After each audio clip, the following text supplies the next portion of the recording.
movement, take it back, or take back Nigeria. I can't remember how it's called. UBA Bank has been, has locked up their account for a very long time, and people are calling for them to unfreeze the account.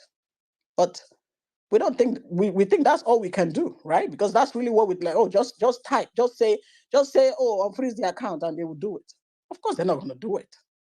This is where you start your protest. This is where you gather your friends and family, go door to door, ask them, does anybody have UBA account? Please remove your money. Don't bank with this bank. Tell everybody. Say this bank has committed worse crimes. This bank is in support of bad governance. This bank is oppressive. Remove your money from this bank. You can do this from the comfort of your homes. You do not need to hit the streets. You do not need to wait until you are standing in a public area before you can start talking. You can start offending from where you are. Like I said at the beginning of this space, offending means several things to several people. You can start offending. You can start letting people know that you are not happy, that you're not content, that you're not satisfied, that you want more. And they will do it. Because the moment Nigerians announced that they were going to protest, guess what happened? There was pandemonium everywhere. Everybody was writing letters. Everybody was issuing statements. People going to TV to grant interviews. Everybody was just running helter-skelter. Tinubu did this. Dangote did that. Everybody is it's almost like the world is about to end just because you said you're going to protest. Now imagine if you finally protest. Imagine if you finally protest and you insist, not just protesting, you protest and you insist. And then you compel, because you're not leaving the street until you get what you want. You insist that this is what I want, not a kobo less, not a kobo more. This is what I want. No talks, no negotiations. This is how exactly I want it. If it took the National Assembly how many days to change the national anthem, how many days is it going to take for them to do the things you have on your list? It's not going to take a month. They have the power to do it. But why are they not doing it? Because they feel like you yourself that is asking for it, you're not even serious. You're not interested. You don't care. You're comfortable with your 10K salary. You're fine with your 50,000 naira salary. Maybe if they dash you 5K as extra, that would be fine. You don't have problems, so you deal with your problems. Must you buy rice in a bag? Must you buy a tin of milk? Why not buy the ones that they tie in plastic bags in the market? Oh, why should you buy a loaf of bread when you can buy in slices? Why should you even live in a comfortable house when you can go and squat with people? That's really how they make you feel like you do not know what you deserve. They keep limiting you. They keep shrinking your thought process. They keep telling you do not deserve the things you deserve. So maybe the only option is for you to leave the country. Maybe pack up your bags and leave. Or maybe stay here and suffer till you die. Till you become the guy that grabs the rope and goes on in the middle of the road to go and hang himself. Or the guy that decided to hang himself next to, is it DSS office? Right? That or BS, FIRS office. I'm not even sure which is it. But it happened about two weeks ago. Is that who do you want to be like? That one or the guy that goes to the street and say, you know what, I am not taking this nonsense anymore. I am going out there to say my mind. And if I can't go out there, I'm going to sit in my house and I will do something that will make everybody understand that I am not happy. Let me even throw one more example. For those of you that are married or even in relationships, if your partner is not happy, what are they going to do? Little things that will upset you. First, they refuse your food. They don't want to eat. You cook all this delicious meal that you know they love, and they say they will not eat it. They say it doesn't, they'll just walk away. Or they go and buy takeout in front of you and start eating. You want to watch a movie, they say they don't want to watch. They're just so angry, they don't want to even do all the things that they love anymore. They're protesting. So you either have to ask them what the problem is and talk about it and fix it, or you accept that anger that they're serving at you. That's your choice. So which one would you choose? The silent treatment, one-word conversations? Or are you going to have a serious conversation and say, okay, enough is enough. I am tired of this cold treatment. How can we fix it? That's a protest. That's a protest. If someone posts the phone number of your governor, oh, no, we should not disturb the governor. We should not disturb governor. The governor is, he's a good man. He gave my mother some money the other day. We should not be calling him. Nobody should be disturbing him. The governor is not the cause of your problem. But do you understand why you have a governor in the first place? This is a man or a woman that you campaigned for. So why are you protecting them when they have not done what they promised? Why are you protecting people that have not done anything for you? That's my next line of conversation. Don't worry, we're going to talk about the form, but I want to push this out first. I want to talk about this part first. Then we go into the reason for this space.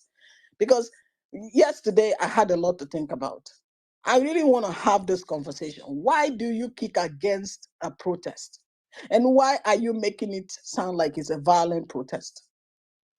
Oh, what if they shoot us? What if they do not? What if they beat us? What if they don't? What if Tinubu sends all ECOWAS army? What if you get what you want? Why must you dwell on the negatives only? What if you get what you want? What if you protest and changes happen before your very eyes? What if you protest and the economy gets better before your very eyes? What if you protest and they remove Mahmoud Yakubu that robbed you on February 25th of 2023? What will happen? Would it be so bad? Would it be so bad to have your prayers answered? What are you afraid of? What could be so bad that you go and protest and you get all the things you desire? Why are you making it about do or die? That all the bad things are going to happen. What if good things happen? Why can't you think in that direction? What if something good happens? This is the conversation you guys need to start doing. Because on spaces, people spend hours talking about the things the government is about to do. But nobody's talking about the things that they're going to benefit from this protest. What if good things happen? What if you get steady electricity? What if you get a better salary? What if you get better roads? What if you get a good life? What if you get the government stop embezzling? What if insert good things? The people protesting in Kenya, they don't have 10 heads. You think they don't know that they could just collect money from Ruto and go home? You think they don't know that they could just accept whatever Ruto said and go home, call it a day so that they can get back to whatever they were doing before they started the protest? Or you think they don't have anything to do with their lives? Look at all they have achieved so far. But they are not going home because the items on their list have not been met. They have not checked off all the boxes. They are not satisfied. Because the part that Ruto and his government are skipping are the most important part. Cutting down the cost of governance. Because once they cut it down, it's going to have to change a whole lot in the country. He's giving them the ones he can, the ones that they can squeeze around. But that's not really the main focus. So what if it happens? Wouldn't that be good for everybody? But you guys feel comfortable. Let them do giveaway. They give you, even the people that they are giving 600K to discourage you from protesting. How much is 600K? In a better society, that is what you will earn in 2 weeks. Ask your relatives overseas. That's nothing. In a good society, nobody will be giving you this kind of money to discourage people from good things. In a good society, nobody will pay you to discourage people from going out to exercise their rights. Why are you like this? Why are you obstructing your own progress? Why are you in your own way, basically? They say protest. Oh, all the bad things start cascading down on you. All the bad things start raining down on you. You just want to feel comfortable. What this government you're defending, have you seen how much they are embezzling? Have you seen the things that they are taking away from you, from your unborn children? Have you seen how they are, even as we are speaking, some of them are still shifting money because they don't know what's going to happen when the protest starts. So they want to secure their interests and those of their families. Some of them have moved their families away from Nigeria.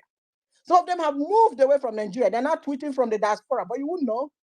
Your favorite governors and presidents, some of them are no longer in the country because they don't know what's happening. But you're here. You're defending them. You're defending a house that nobody occupies. You want to protect them from harm's way, from your fellow Nigerians that are suffering. Let me tell you one more thing before we get into the next topic. You must get into the habit of offending people. You must get into the habit of questioning the status quo. You must get into the habit of finding ways to get your voices heard. It must not be only on August 1st that you're going to start speaking.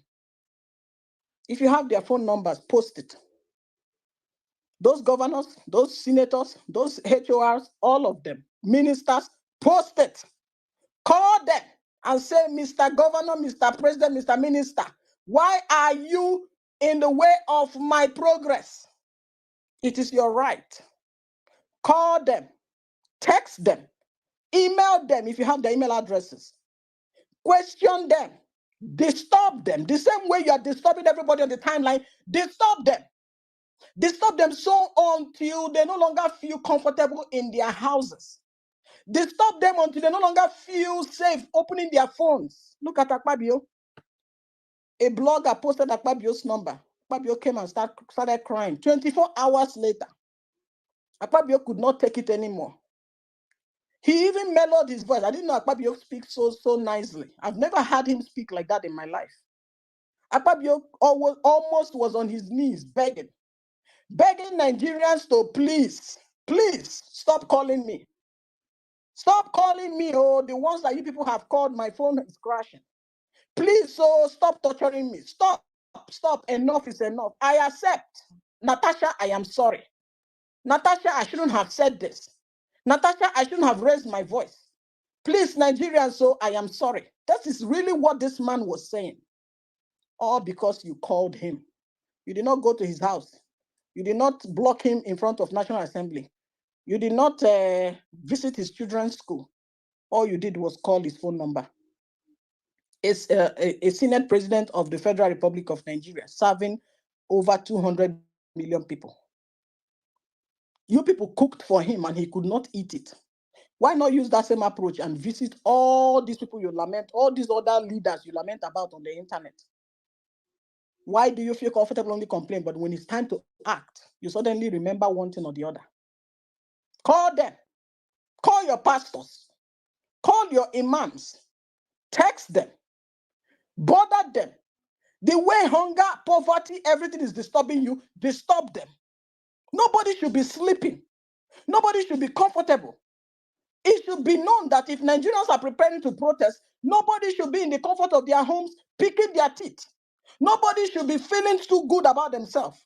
It is your responsibility to call your lawmakers and complain. I am saying this in a record. I don't care. This is really, I have the phone number of my lawmaker in the state that I live in. If I have issues, I will call his office and speak my mind. And if there are 10,000 or 100,000 people having the same issues, they are all going to call him. So there is nothing wrong with you calling a lawmaker, calling a governor, calling a senator, or even calling your president on the phone to complain. That is your own form of protest from your home. You have not even gotten to the street. It is just for you to call your lawmaker and complain. Do you know what will happen if 200 million, let's just say 2 million Nigerians call your phone? It will catch fire. If 2 million Nigerians send you a text message, where will you start from reading? You cannot even keep your phone on. You won't even be able to operate that phone. And if that line is your only major line that you use for businesses, it is going to inconvenience you for the first 90 days. Because what you're going to be doing is when you go and get a new number, you will call Tinubu. Hello, sir. Good afternoon, sir. This is my new line, sir. Please save it. It is Akpabio. Please save my new line. Then you will call minister, another minister. Oh, minister, sir, this is my new line. Please save it. You will be calling everybody to tell them to save your new line. Your business associate, You will find a way to call them to come and save your new line because your main line has been hijacked. And when we forget that second line, we will call it again until you do what? You do what the people are asking for. That is how to protest. Aggressive protesting. It is not a rage. It is not a revolution. It is protesting. It is complaining. It is expressing yourself in the best way you can. If the Nigerian police is saying you cannot protest, which is in your constitution, call the commissioner of police. Get 2 million people to call him and ask him why can't we protest? When I'm done calling you too, you call. Let all of us call and hear it from him because it is our right to call. Let 2 million Nigerians call the commissioner of police and ask him why you cannot protest. Call the army generals. Ask them why you cannot protest. Let them tell it to your ears. Let them repeat the same thing to 200 million or 2 million people at least. But you see this cold behavior of sitting on your hands, asking you, why can't you come and protest in Nigeria? Come and lead the protest. I am already leading from my own front. If I was not leading from my own front, you will not see people like, what is his name? Biohazard Onanuga. Come and mention me. He knows that I have taken my own fight to the National Assembly. I had some people here go there to tell them how we feel. If I have Biohazard's number, I will put it on robocaller. And that robocaller will repeat the same question every single time he calls. Because I am a Nigerian and I have a voice. And I'm going to use it the best way I can. Nobody's going to stop me from calling my lawmaker, my president, my governor, my vice president, even the SSA. Nobody's going to stop me from doing that. I wish you people know the power you have. I wish you know the power that lies in yourselves. Like, as a Nigerian, all you said is that you're just going to protest. You have not even called anybody on the phone. Imagine if we said we're just going to call on the phone on August. Let us all start dialing everybody's number. Who will stay in this country? Everywhere, even the telecom company will fold because of the pressure. So guys, please think about this. This is not, you have the power to effect the change you desire. Nobody, it's not about me coming to Nigeria to lead it. Even if I'm standing, it's not what it's about strategy. Pinch them where it will hurt. Because you are hurting. You are not eating good food. Then why should anybody be spending money, enjoying themselves wherever? Why should they be trying to suppress you from? They beat you, but they tell you not to cry. And you say you won't cry out. Because if you cry out, you're going to offend them. Because if you cry out, it means you hate Nigeria. How does that sound? If you cry out, it means you are an enemy of the state. Somebody has beaten you, but it's time to cry. You say, no, if I cry now, they will think I'm trying to destroy the country. Go and cry out. Pick up your phones and start calling. Start sending those text messages. Do whatever you can to get your voices heard. If they say you will not protest in the street, do it from your home. You will get the same result. Do it. All right. One more thing here. Okay. Another thing I was talking to one of the obedience about this afternoon was protesting meeting point. I think it's time for us to announce it. It's time to announce the protest meeting points because there's no need hiding. Everybody knows they're coming to protest. There's no need hiding. Oh, we don't want anybody to know what we're planning. Nah, we've already gone past that stage. Everybody knows you're going to protest. But it's time for you to actually tell people this is where it's going to happen. And this is where it will happen, make it happen. You're not going to fly in the air. You're going to walk. You're going to be there. And I'm proposing for those who are organizing in their little corners to consider public places. I picked out first place should be the gas station. Should be there's fuel scarcity for a place in Abuja right now, right? Make all go buy fuel. Make all of una carry on a jerrycan and go and buy fuel. Go and buy fuel in that gas station. Pick one. Now there on go day to day. Make una go buy fuel. When you meet there, then you can decide where else you're gonna go march to. Pick a gas station where you're gonna go buy fuel. Let your comrades come there and meet you with their own jerrycan. and then y'all can disperse. Because at the end of the day, buying fuel is not a crime. If they say you cannot converge anywhere, well, you're going to buy a fuel, and that's the end of it. Okay, think about what I just said. All right. Lastly, I'd like to introduce the Google form, but before I do, I want to pause for a few minutes and see if anybody have one or two things to say about everything I've said before I go into the form topic. I don't see all my co-hosts too. Harry, this will not be waiting we talk. Oh. I know say I don't see your head before. You don't go the fight for timeline. I'm bringing you up to co-host, please. And okay, who else? Let me see. Let me go through the. I'm not seeing anybody in this list though. List plenty. See how my. Okay, I think I got it. Okay, yeah, we're just gonna accept few people for now, just so we can have this conversation, and then we get into the next item. I know that's the one that you people came for, but I'm saving it for the last. So hi, Madam Bolanle. Good afternoon. How are you? Good afternoon, Risha. I'm fine, thank you. How are you? I'm doing well. Thanks for coming. Ah, no, you're welcome. I mean, all you've said kind of resonates with me as well. Um, I don't understand why they are characterizing protest as being, this bad thing. It doesn't make sense. It can never make sense because, like you said, you disagree with something. You're complaining about something. Um, Thankfully, I grew up in a household where your voice was valued, right? And I remember my mom would do something and it would really cheese me off, and I would say, and while she's angry, yeah, you can't speak to her, but after, when you tell her that no, you're upset, she did this, my mom would apologize. My mom would call me all the sweet names in the world, and likewise, my children, from the oldest to the youngest, have that opportunity. And we live in like like you, I live in a democracy where I can call up my local councillor, or I can call up my MP and complain about a policy decision. I can even call up to say there's a pothole on my road that they've not filled in. I mean, not like that happens a lot, right? I can complain about anything my local council does, or any spending plans they have, and that's how it should be, right? It is. I find it laughable almost that we have all of these people, the government, religious leaders, traditional fathers, and all the rest of it coming out and, oh no, be patient. And I'm sitting there and I'm thinking, what is this?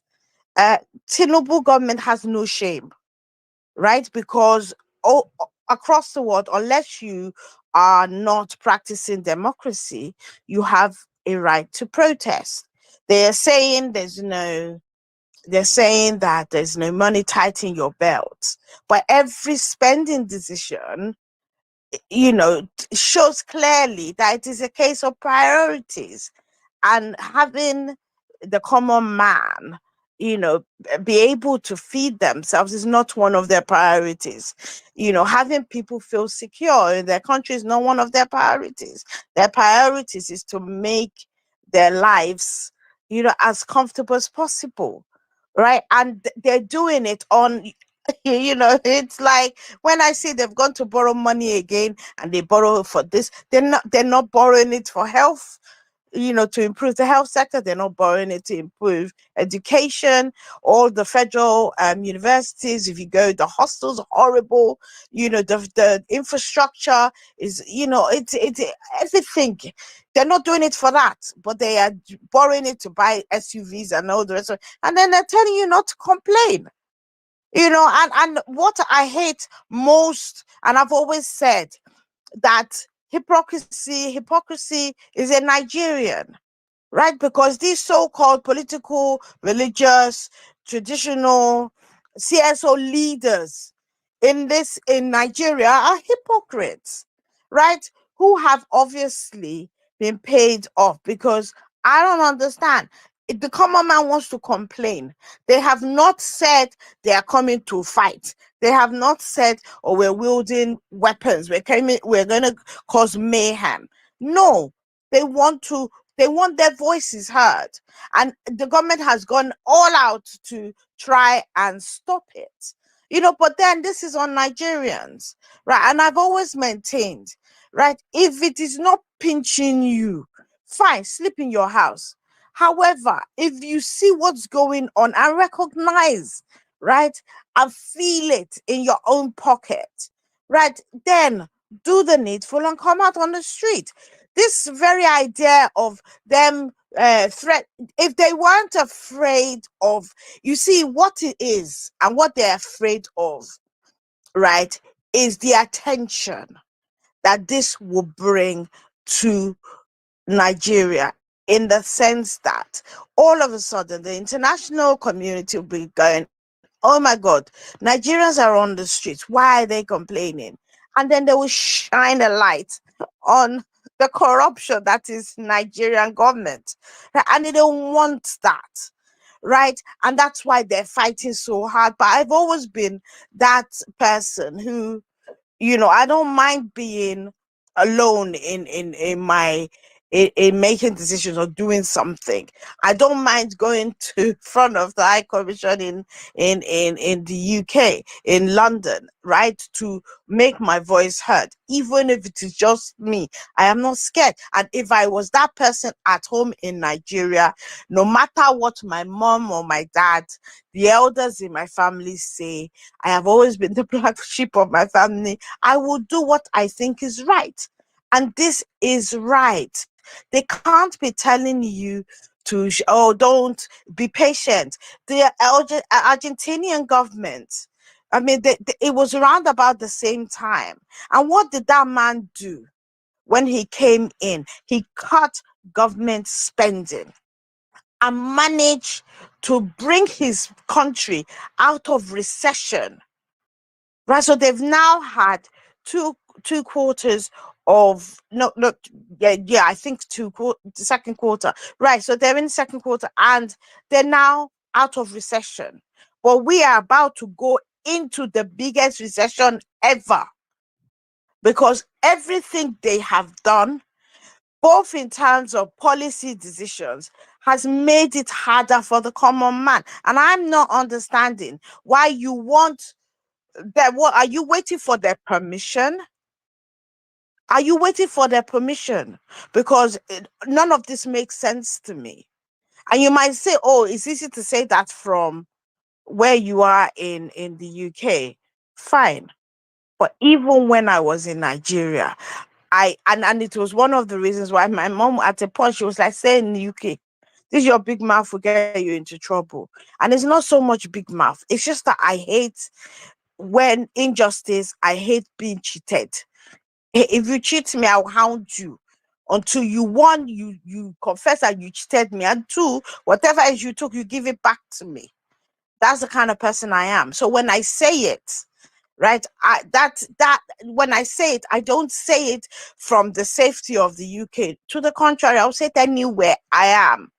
you know I was talking to my children. I said, okay, who's coming with me on next week Wednesday, when we go to protest outside the High Commission, right? And my youngest said, all right, as long as you're buying me McDonald's on the way home, I will come. Because what you guys are talking about, I feel like it's really important. And one of the reasons why I wanted to have that protest was, number one, right, to let them know that, hold up, it's in the Constitution. It is a fundamental human right as well, right? And as such, you should not be doing anything to try and limit that right. People are hungry and you're telling them not to protest. But you're saying a year. How long into the Jonathan government before that protest happened in 2012? It was not up to a year. Nobody, he didn't stop you because he was a Democrat. I'm not saying there wasn't corruption in government, but you want to compare? Let's compare and contrast. He did not stop you. And that was not the only protest, right? So, like I said, bunch of hypocrites. But thank you, Alicia, for this space. And I'm quite keen about your checking out form, because it's really, with the way we know they operate, it's another sort of layer of protection over those who are going out to protest. Again, I mean, my final word is, do not cower, right? You are being oppressed, right? They are subjecting you to the harshest policies and enriching themselves. And even if you don't do it for yourself, do it for your children. If you haven't had children, right, do it for your future generations to come. Because if we do not draw a line in the sand now, this is going to be the easiest year they've had. Subsequent years are going to be really, really difficult, because all those loans, when they start repaying those loans, you will see interest rates go up. It will have a knock-on effect. Inflation, inflation especially, will go up. Farmers are no longer going to the farm, and therefore there's going to be, well, it's going to be farming because there's not going to be food, right? We still haven't had the full knock-on effect of the floods we had just before the elections. Mommy, All of if this you will can come wrap into up play. so that Yeah, we I'm can. wrapping up. Yeah, all of that will come into play. So if you do not act now, there's it's going to be more difficult for you to do it in future. So do not be discouraged. Don't be afraid. They are afraid. All you see, all the activities, is because they're scared of unity of purpose, the North and the South being on the same page. Don't allow them to scare you. Thank you. I yield. Thank you, madam. Thank you for the kind words. I hope everyone is listening. I know a lot of people are here for the form, but let's hash out some points here before we get down to that. We're going to talk about it, but I hope everyone heard what Madam Bolanle said. You are in charge, basically. See it as you are in charge. If you can consider yourself in charge, then nobody's going to come here and push you around. If you say you're going to protest, then you're going to protest. If you say you don't want to protest, then that's your right. But let no man come and threaten. Nobody right now, none of these people, not from the police, army, or Asorok, wrote the Constitution. They are not the ones who wrote it. Therefore, they cannot tell you which part of the Constitution to follow and which ones not to. It says in the Constitution that you have a right to protest. You have the right to meet anywhere as a Nigerian. You have a right to live anywhere, do business anywhere, and remain lawful. The only business of the police is if you're breaking the law. They have no business whether you're protesting or not. If you break the law, that's when they step in. If you break, even the soldiers have no business within the country. It is important that we remind everyone that we are not under a military leadership. Nigerian army, Nigerian soldiers have no business within the country. There is no war going on right now. We are not in a war. They have their responsibility. They have their jobs cut out for them. Let them go and fight the terrorists that are oppressing the country. Let them go and fight those invading the country through borders. Let them go and protect, secure our borders. They have no business with protesters.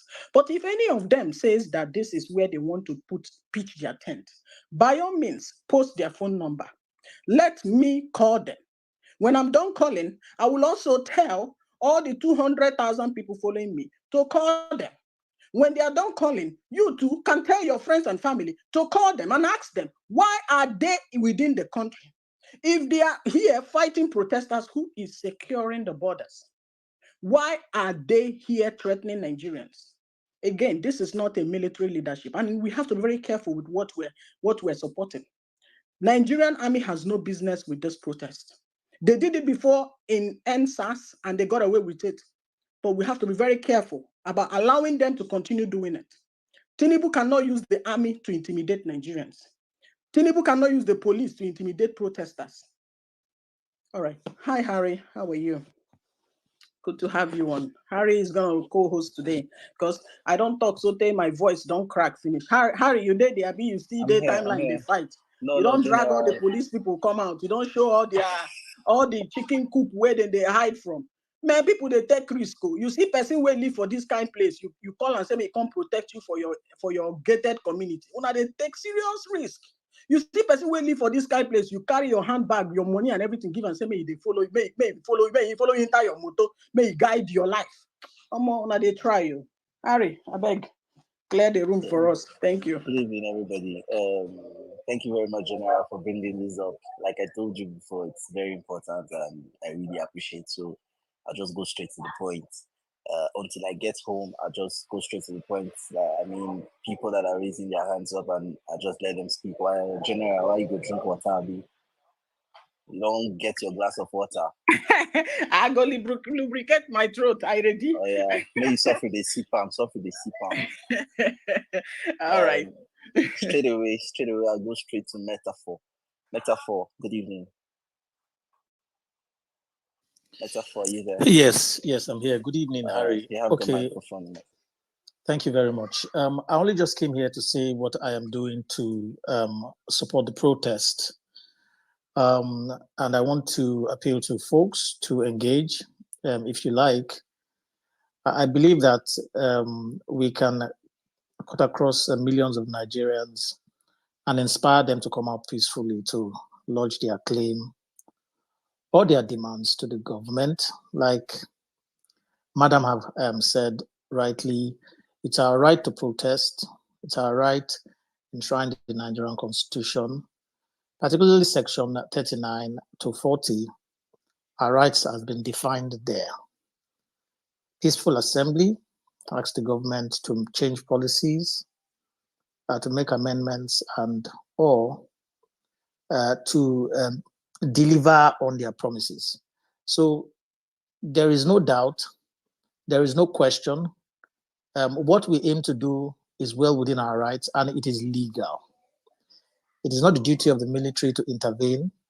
It is the duty of the police to actually ensure that our rights are executed within the parameters of the law. It is the duty of the police to ensure that that right, while we are executing it, is not infiltrated by hooligans, crooks, or people with ill intention to turn that gathering into what we call a riot. So those that are saying that we should not protest are misguided. I think they should engage lawyers if they need to properly advise them.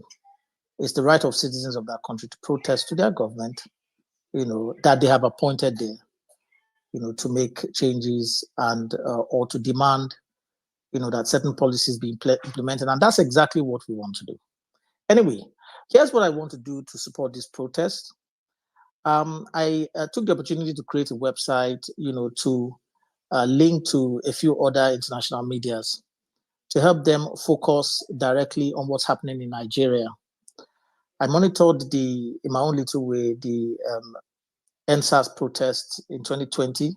Some of the problems with that protest was that it was a little difficult for international media to fully capture what was going on ground. And we know that our police or security, agencies, they have this horrible habit of abusing their power. Like what we saw the military did to the NSAS protesters in our toll gate. So I want to look for an opportunity where we can, in real time, capture events that are going on there, uploaded to a website, and directly transmitted to this international media so they can see what's happening on ground. I even think that the government have even made the publishing even far better than we are, because they made a public spectacle of what we intended to just be a peaceful assembly. Then good for us. This is what I'm bringing to the table. I'm bringing an opportunity where we can, in real time, upload, for instance, pictures, videos, and events that are going on right there and there on ground, straight up to the website. I have sent an email to BBC. They've responded, and they'll be happy to engage. I'm still waiting for an email I sent to Cable Network News. They'll be happy to engage because, Nigeria is a sovereign country, and to an extent, they sometimes depend on local media to feed them with information. And in most cases, this local media in Nigeria don't feed them the right information. They are mostly censored. And the bureaucracy in Nigerian media, they will not want to give the right information out. So I think we as the protesters should formulate a sort of platform that will help the international media capture what is really going on ground, so they can have, this ed.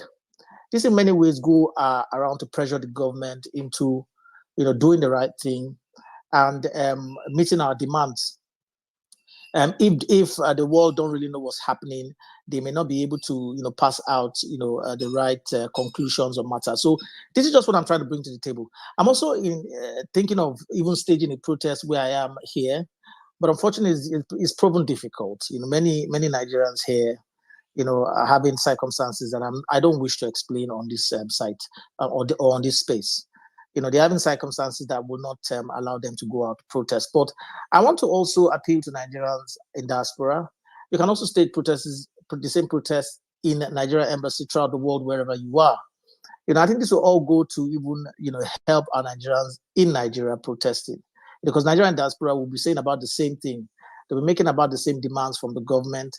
And if the pressure is overwhelming, then this will even help, in many ways, put the pressure on the Nigerian government. I mean, force them to a bottleneck where they will now take these demands that the protesters are making seriously. And so that's just all I wanted to say. What I'm doing, I'm appealing to folks to engage. I am particularly going to discuss this in detail on Monday. What I want to do to help the protest. This is just what I want to do. I know that a lot of people are doing everything that they can do. And I think that we should all come together in unison, have one voice so that our voice will even strike a more, powerful blow. Thank you very much. That's all I want to say. Thank you, madam, for giving me the mic here. Thank you, Meta. Yeah. Thank you. I just thank you. Drink water finish. Yeah, I just wanted to ask him about the platform he created. Can you pin it here, please, so that people can? Is it ready? Is the website ready, Meta? Yes, it's ready. I actually put it on the chat section. I'm just going to pin it up here. Yeah, please pin it up folks, so that we yes. can. I'll look at it after the space so that I don't shut, because I don't know if I leave this space now, I might end up clicking something else and exiting the space entirely. So yes, please guys, look at the website he pinned, see how you can contribute, see what you can start uploading if you have any information. All right, Harry, I know that you get your own list. All right. But sorry, before we go, let me good to see you. Good afternoon. Hello, guys. General, can you guys hear me? Yes, we can. All right. Yeah, I will be very, very brief. The thing is, right, this government, we know they didn't win the elections, right? So they are afraid of what is going to happen. And, this is our opportunity. If we let it go by, some of us are not in Nigeria, we can't be on ground, but we, want to continuously, beg our brothers that are there to continue doing what they are doing, because they know that, what is going to come will be too much for them. The right to protest is part of our constitution, several international treaties and declarations, right? So if we don't protest, it is going to be our loss, right? So if the right to protest is, a form of freedom of speech, and the IG, the police, and if the military is involved, what they should do is to make sure that the peaceful protesters are actually, how will I say, be protected, right? So it doesn't make any sense that they come to, to tell us to, to beg us to share our plans, and even tell you to, give your names. If you're a protester, you should give your name and address. We can't fall for that, because it makes it easy for them to, to get to you when they get out, when they bring their their talks to disrupt the whole process. So we cannot let these people, do what they want, and get away with it. And because we have gone too much, like the country is almost, at the precipice of failure, right? So the problem we have is corruption, and it's not just only that. The IG, INEC, all heads of institutions, we know that our constitution gives the power to the president to appoint them. And they have to do his bidding now, right? So, like, they are indebted to him. So we have to make sure that in part of this process, this protest, we find a way where our constitution is touched, where we have a constitution where a president is shelved of all these powers. So a lot of things are going to go into this protest, and if it is done right, we'll get at least minimally what we demand, and that will be an avenue for further protests. Because if we don't get it right now, it's going to get worse.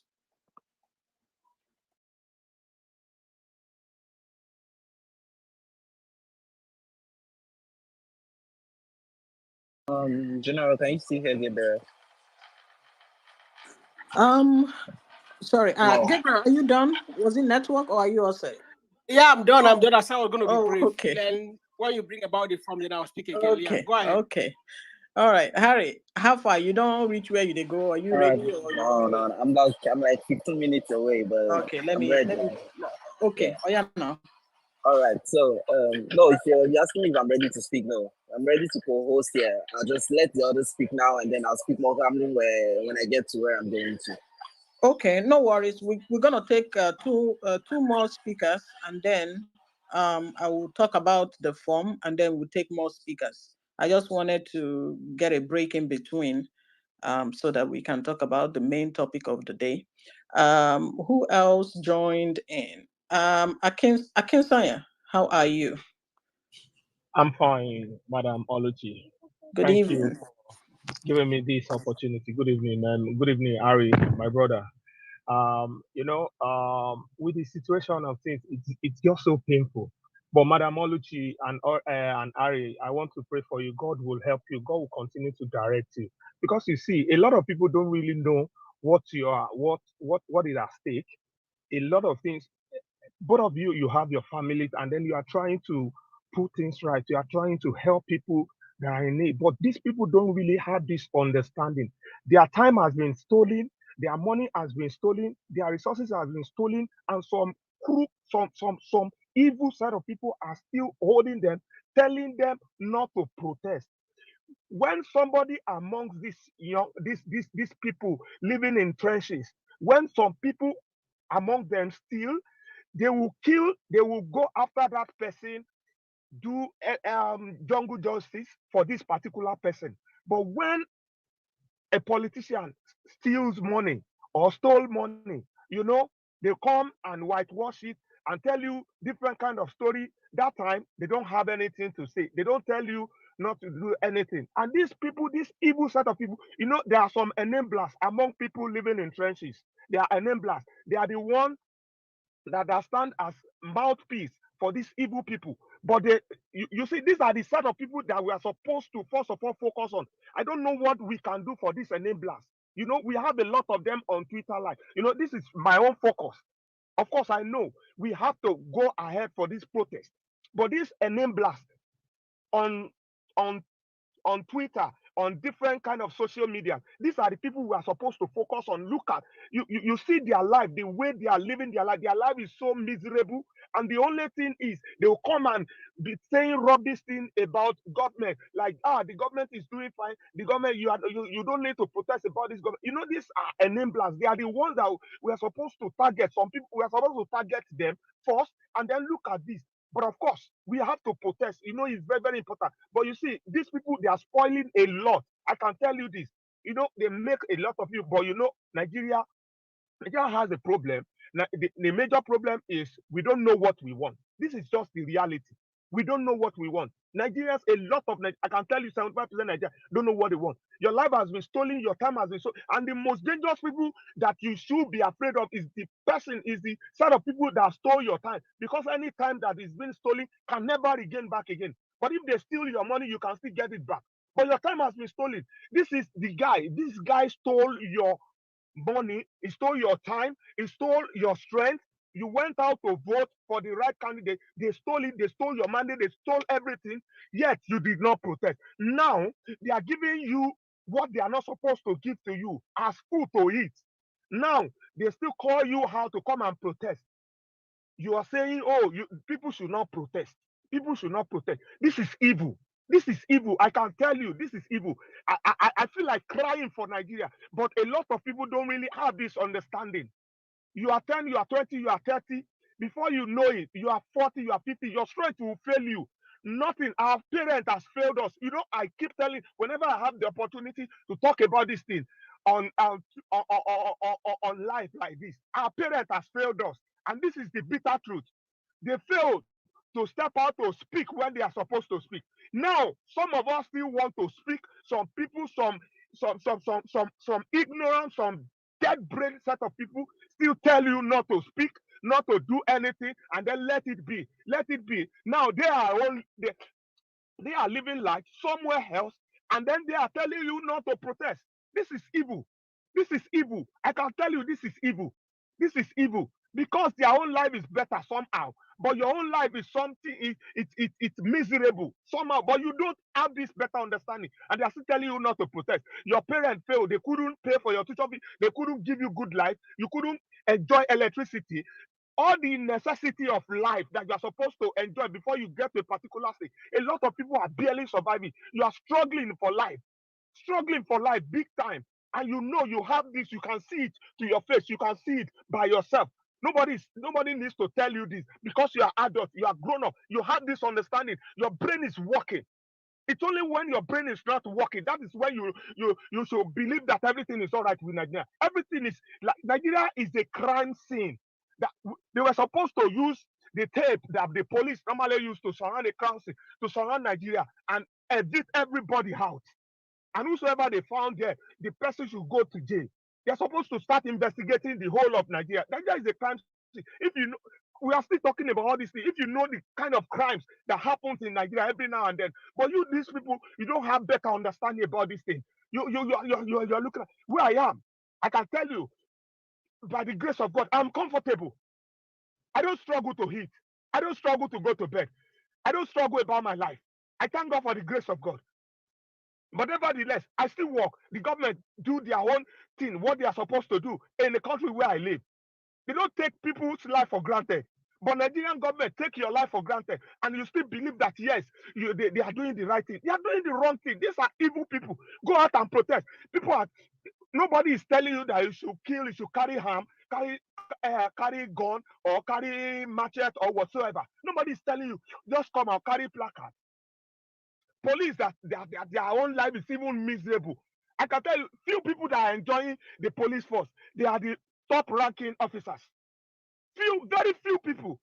They are when Ari started posting all these things, I said this is a good idea to instigate these people, but their brain is so dull, it's dead. It's dead. Police Again, officers, I can tell you, their brain is dead. The officers are enjoying it big time, but you are living in trenches. Your house is crazy, dilapidated. Even some people that are living in IDP camps in some areas, it's better than where police officers are living.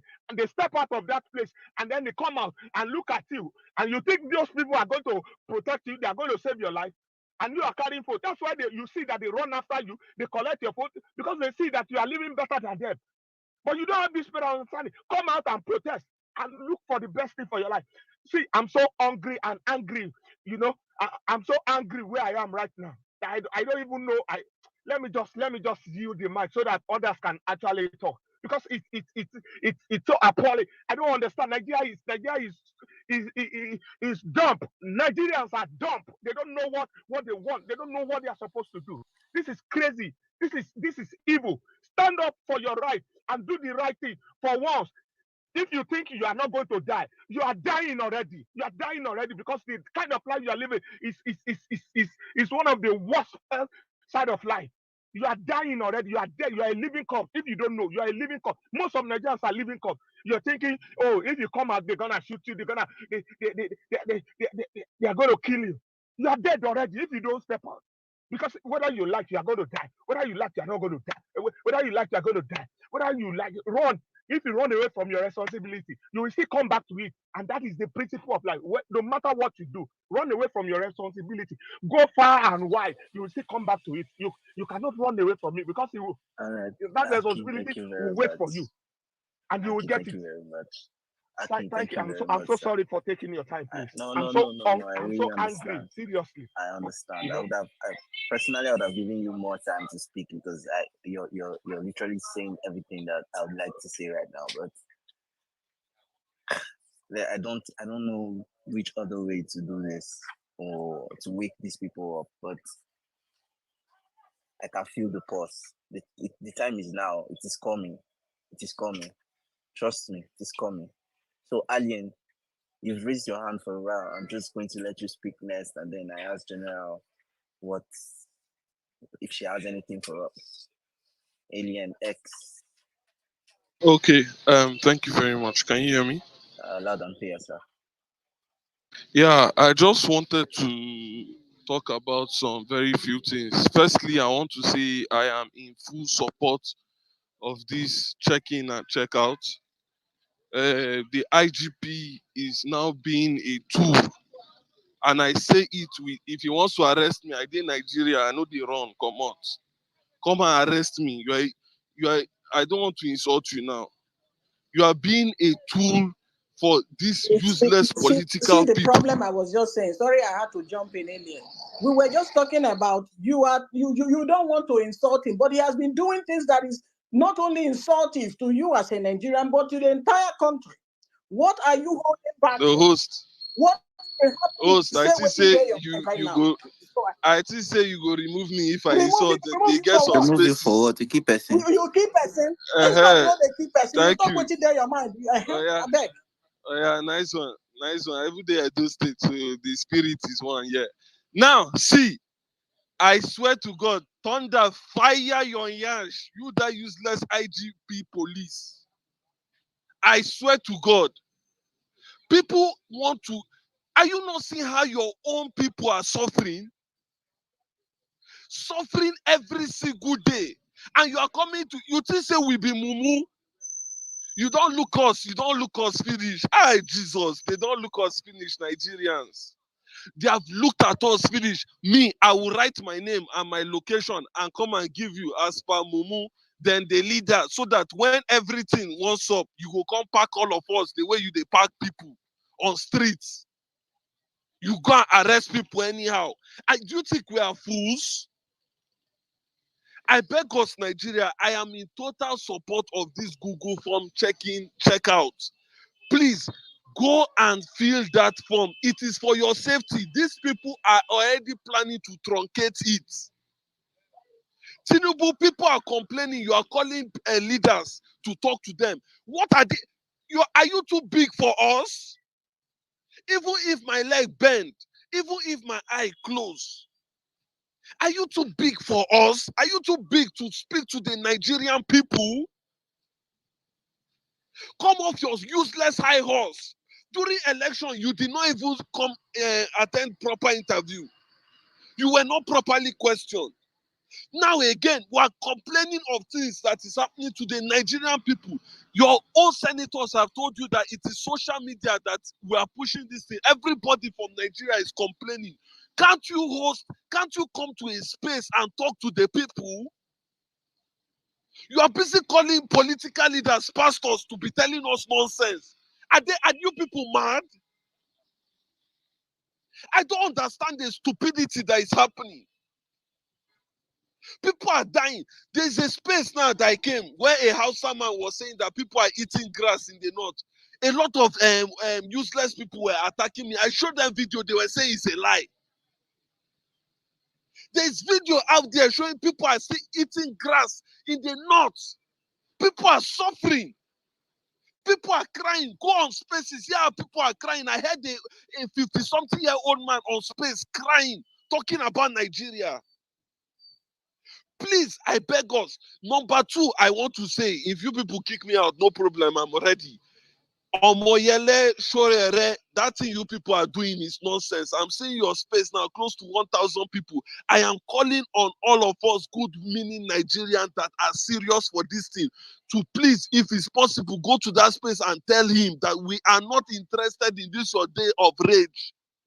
You are not. You are supposed to align to what we want, not your useless political ambition. I am not here for end a day of rage to go and be. No, I am here to end bad governance. I have given you my demands. You should answer those demands. Those stupid things that he's putting out there, I am not in support of it. And again, number two, I want to say this again.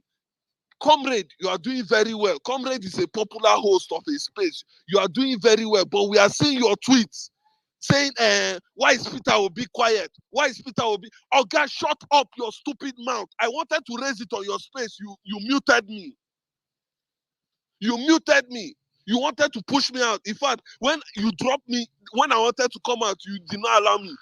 I thank you for what you have been doing so far, hosting spaces, allowing people to air events. I have seen what you are doing, but this trajectory you are moving is very wrong. Saying Peter Obi at least should even put something in support of the protest or something. Please, this is not about Peter Obi. This is about the common Nigeria. At this point in time, I am not even worried about Obedient or Labour Party. I want people to be able to eat. I'm sorry to say, I do not even expect much from this Tinubu. I just want you to allow people to breathe. Let people be able to get food. We are providing our own water. We are providing our own food. We are providing our own everything, electricity.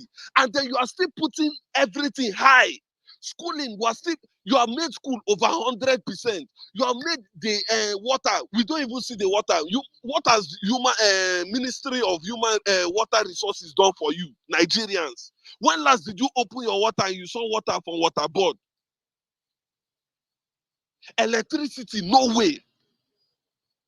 I am begging you in the name of God, please stop this nonsense rhetoric you are putting. I am begging you, comrade, you are doing very well. You have done very well for this mobilization, but please stop this rhetoric. Stop it. And people are saying the tweets. All right, Guy. I beg you. Let's last one, please. Metaphor, please. I have gone to the website. I have been sharing it on different groups, but we are not seeing space to upload video. That video we must upload. In fact, make sure that there is enough space for it, because we go overload them. They must see what is happening in this country, because we know they are sending people. They are already paying people to silence us. Imagine when we come out, imagine what they are ready to do. So please, these security things are very important for all of us. I yield the mic for now. Sorry for my background. I did junction now like this. I can't stop to say what I want to talk. Sorry. Thank you. All right, thank you very much. Thank you very much, LNX. Thank you very much. General, are you ready for us now? Or let's just take the gentleman with his hand up, one more speaker, and then we refresh the room so that I can talk about the form. Hello, right. Professor. All right, all right. I think thank you. I think it's Yes. that should go right now. Who? Yes. Sorry. Yes, it's me. Thank you, Henry, and thank you very much, Field Marshal. That's a very powerful name, Field Marshal of the Han Dynasty. Oh my gosh, I've never heard that before. Am I audible, please? Yes, we can hear you. Yes, Go Okay, ahead. thank you very much. The protests, the news of the rumors about the protests, why it got to the highest point at the moment was because Kenya had an outing. Kenya is a small country compared to 240 million people. Kenya is a small country compared to Nigeria. We can't. So I wouldn't play all. It's about 3 minutes. This is the man that they put there, which is the deputy president of the lawmakers in the House of Representatives, right? And this man, I think it's on the Jumbotron on my post. I watched it about 2 days ago. I was lamenting the gaslighting, what he was saying, that we should copy Kenya, small brother, blah, blah, blah. Oh my gosh, I was weeping. So it has got to the point that the lawmakers themselves, they are openly gaslighting people in a way we've never seen before, like Donald Trump will normally say. I think that if Donald Trump was a Nigerian, the protest would be like has never happened in Nigeria. But we're going to have people who are firing, who are waking up. 3 things I want to talk about. You know, first, I thank everybody here. I don't want to mention many names because I don't have the time. You know, today I spent about 3 hours or plus today, or 4, on 3 spaces. I spoke.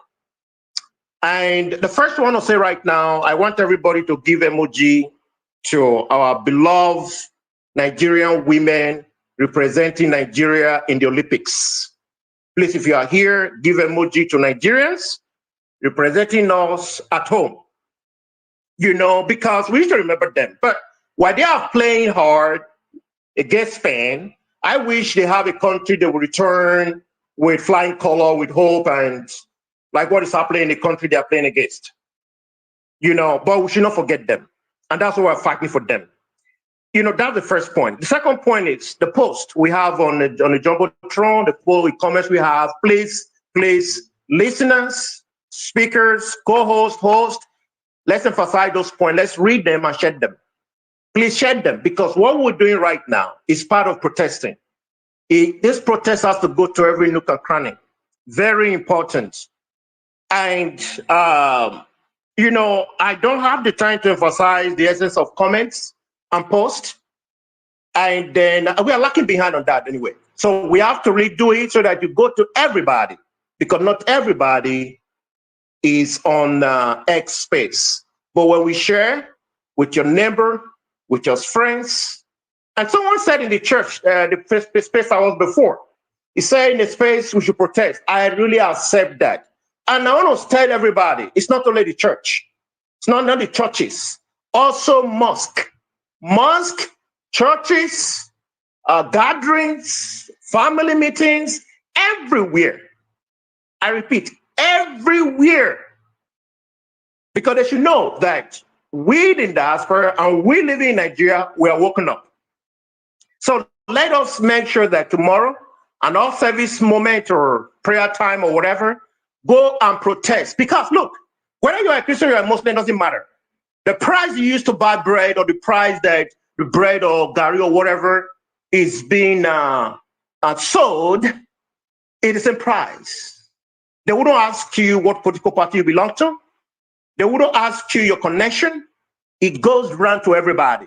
So we must make sure that protest is ongoing inside our gathering and outside. Even big churches in Nigeria, stay in front. Give flyers, bring placards. We need to do it in a way that has never been done. And also religious leaders in their palaces, go in front of them and protest everywhere. And I will put it on Jumbotron if I've not done it. A list of places we should occupy, we should cover. You know, and this list are very, very brief. I think I've gotten my hand on that. I said citizens must set their goals, you know, according to the Constitution, and see what other nations did. You know, number one, I make my claim, I said, and we should, it said dissolve the Senate.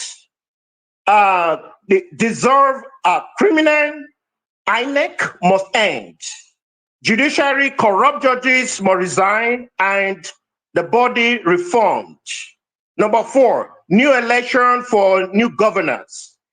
And I have freedom to go on. And it said, so Tinubu must go. Kenya protested and said Ruto must go.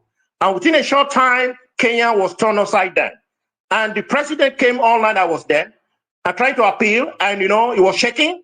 And people didn't call him they just called him Mr. President. They will say you are a liar in his face. I ask, has Tinubu been on his face? Like somebody said before, did Tinubu come for an interview?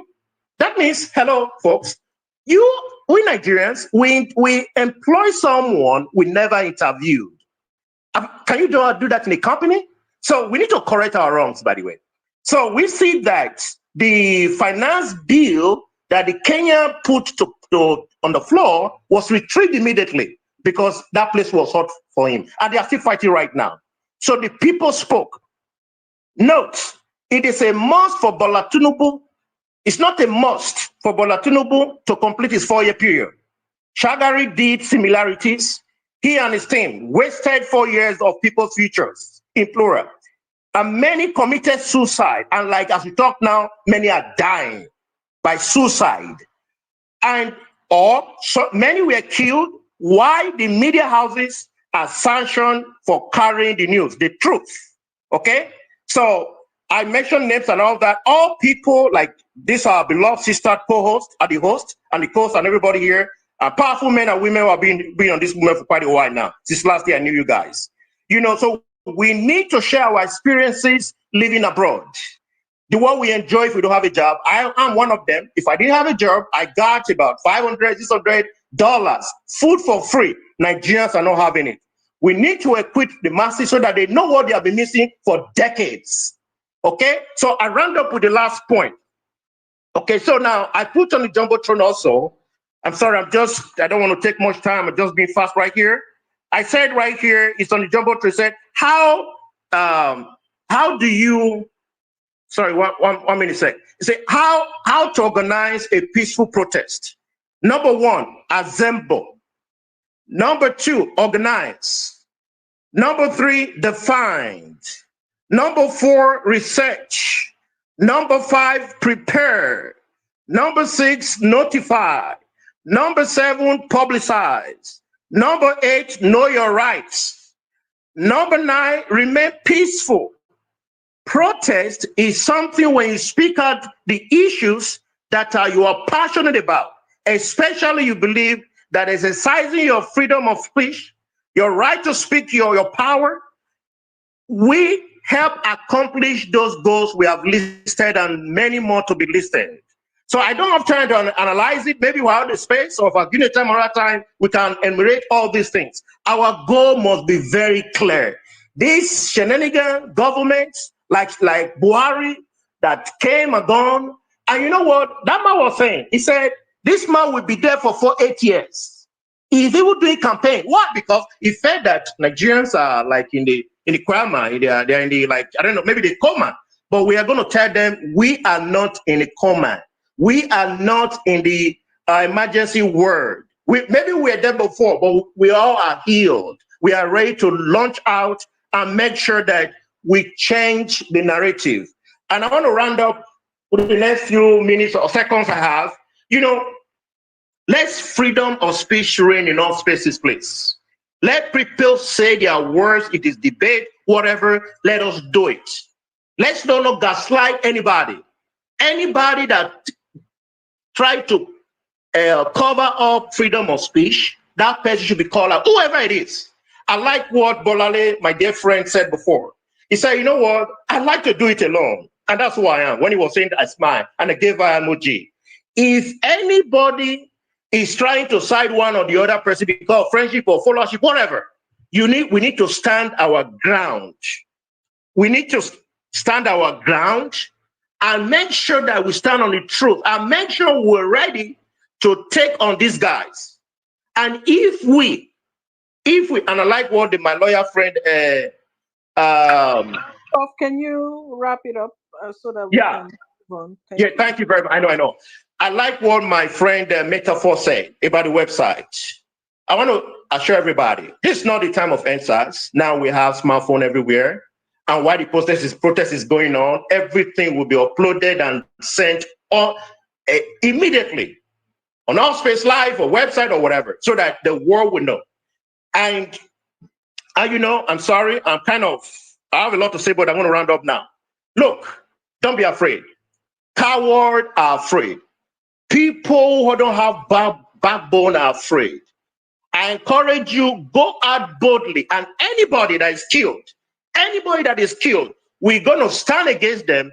We're going to make sure that this government, they are hearing us now with their talks online. We're going to sue them to international community. And the world is not sleeping. We're going to have a new president in America. I believe the next one will face us and support the people. And by the grace of God, we will win. Let nobody gaslight you. Thank you for having me. Let's keep on the fire.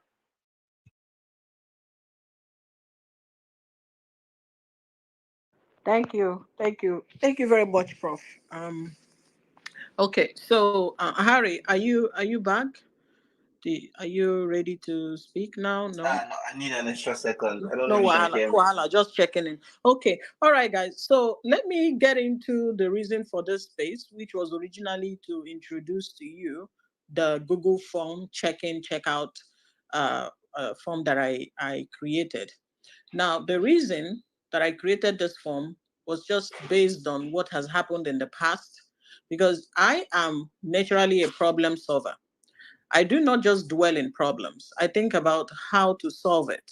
If I can do it alone, I will do it. If I can contact people to help me do it, I will do it. But I am more focused on solving a problem so that we don't keep going in circles. Um, in 2020, during the NSAS protest, I do not think there was a form like this. There were WhatsApp lines, there were different forms where different methods where protesters were able to contact people, but I don't think it was a form. And I know some people also try to reach out on X timeline. So, which means if for any reason X gets disconnected, you're stranded, assuming we're going to use that platform. But we're not just going to focus there. So, anyway, the reason why I created this form is just to make sure that we have we have that area of contacting people covered. We have that area of reaching out, having somebody look after you, even if they're not right at the protest ground with you. I know some of you have your families, your friends, your relatives that you can easily ping or share your locations with. I use an iPhone, so there's a feature where I can share my location with my husband and he would see exactly where I'm going to. You can do the same, right? And, it's not a problem. We only just want to make sure that when you leave and when you come back, somebody knows. Because it will be worse that when you leave for a protest and then maybe you get grabbed, because the Nigerian military way is after beating somebody, they arrest. And the fact that they don't have a station per se where somebody can go and ask a question as in, did you guys arrest this person? You really can never be found until they want to release you. That's the Nigerian military way. They will just take you to their barracks and be beating you up there. The police is a little bit different in the sense that if they arrest you, at least one or two people might know which station they are headed to. And if your lawyer goes there or if your relative goes there and asks question about your safety, somebody will say, yeah, this guy was brought in here, or this person is no longer, or they have been transferred. At least you will know something. But what if nobody knows that you left for a protest? Nobody knows where you went to protest. Nobody knows when the protest ended or if anything happened or if a group of people were arrested and you were one of them. Because arrest is inevitable. I don't know what is going to trigger an arrest. It's going to happen. But the good news is there are lots of lawyers who have devoted their time to ensure that as many people that are going to be arrested, some of them will be bailed out based on whatever they're being accused of. Not everybody will be treated the same because I don't know your hearts. I don't know how you people are going to react. I don't know what's going to happen over there. Some people might just be picked up for nothing. Some people will be picked up for fighting. Some people might be picked up. It could be anything. But let's not even go in there. The point is that there are lawyers who are ready and available to assist. But you cannot invite lawyers if you don't have information of who has been arrested. You cannot make up an arrest story in your head if you don't know who was arrested or where they were taken to or why they were arrested. So this is where this form comes in useful. The form was created. It's just about two pages, 3 pages, I believe. You're required to fill out your name, where you live. Where you live is not your house address. You don't. It's up to you to fill in anything. You can just put your city and state.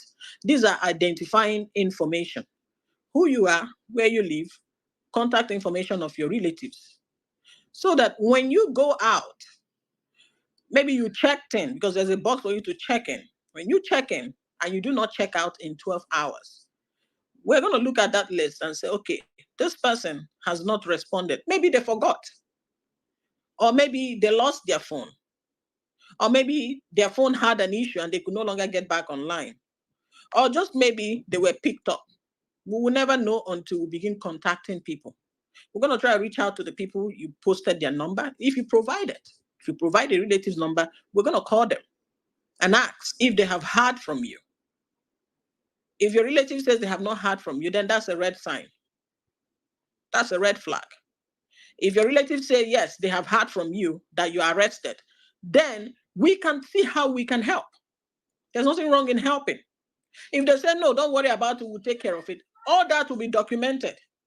But what will be most painful is that you filled out a form or you left for protest and then other people went home and you did not come home and nobody knew where you were and nobody knew you were even arrested. And you sit there for days, for weeks, for months, or God knows what, or they might even transfer you to another remote area just so that nobody comes to look for you. There are so many people languishing in Nigerian jails that nobody knows anything about them. We even saw a guy that was arrested one time and his family kept looking for him up until another prisoner was released and told his family that this person is sitting right here. Imagine if that person had told imagine if they had somebody around him had, gotten information of the policeman that picked him up. Imagine if there was at least a paper trail of his arrest or where he was taken to. But that guy spent more than a year. I think his sister was on his niece was on the timeline looking for him. I even posted about it. So when you see stuff like that, my major first response is to see how we can prevent something like that from happening. I'm not going to sit here and tell you that I'm going to make sure I'm going to secure the lives of 200 million Nigerians. No, I don't even think I can secure the lives of 100 Nigerians.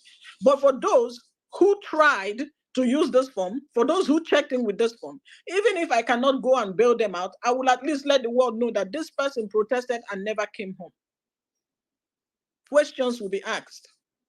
Somebody has to look out for somebody. So when I introduced this form on Thursday, I read some comments. People had concerns saying if they put their information, police is going to come and pick them up. Why would such negative thought come to you? Somebody has created something to help. And just so you know, you do not have to use this form. Nothing says that if you don't use this form, you're not a well-meaning Nigerian. Nothing says that if you don't use this form, you are not a good person. This form has nothing to do with you protesting.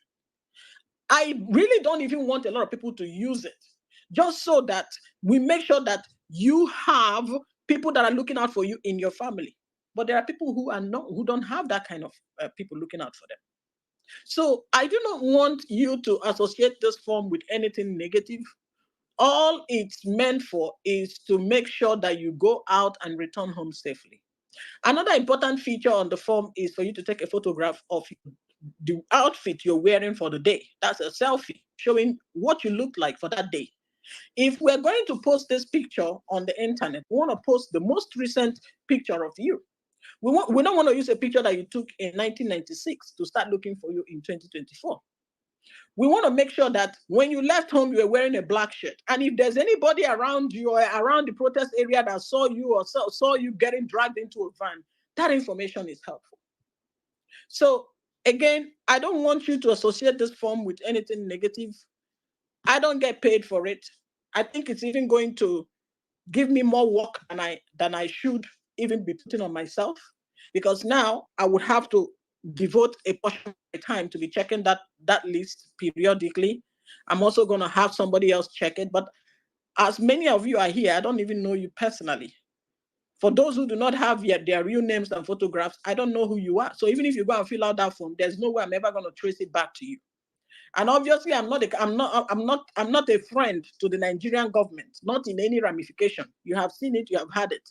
I'm not the best person for anybody to reach out to as far as the government goes. So there's really nothing that is going to get that form into the wrong hands.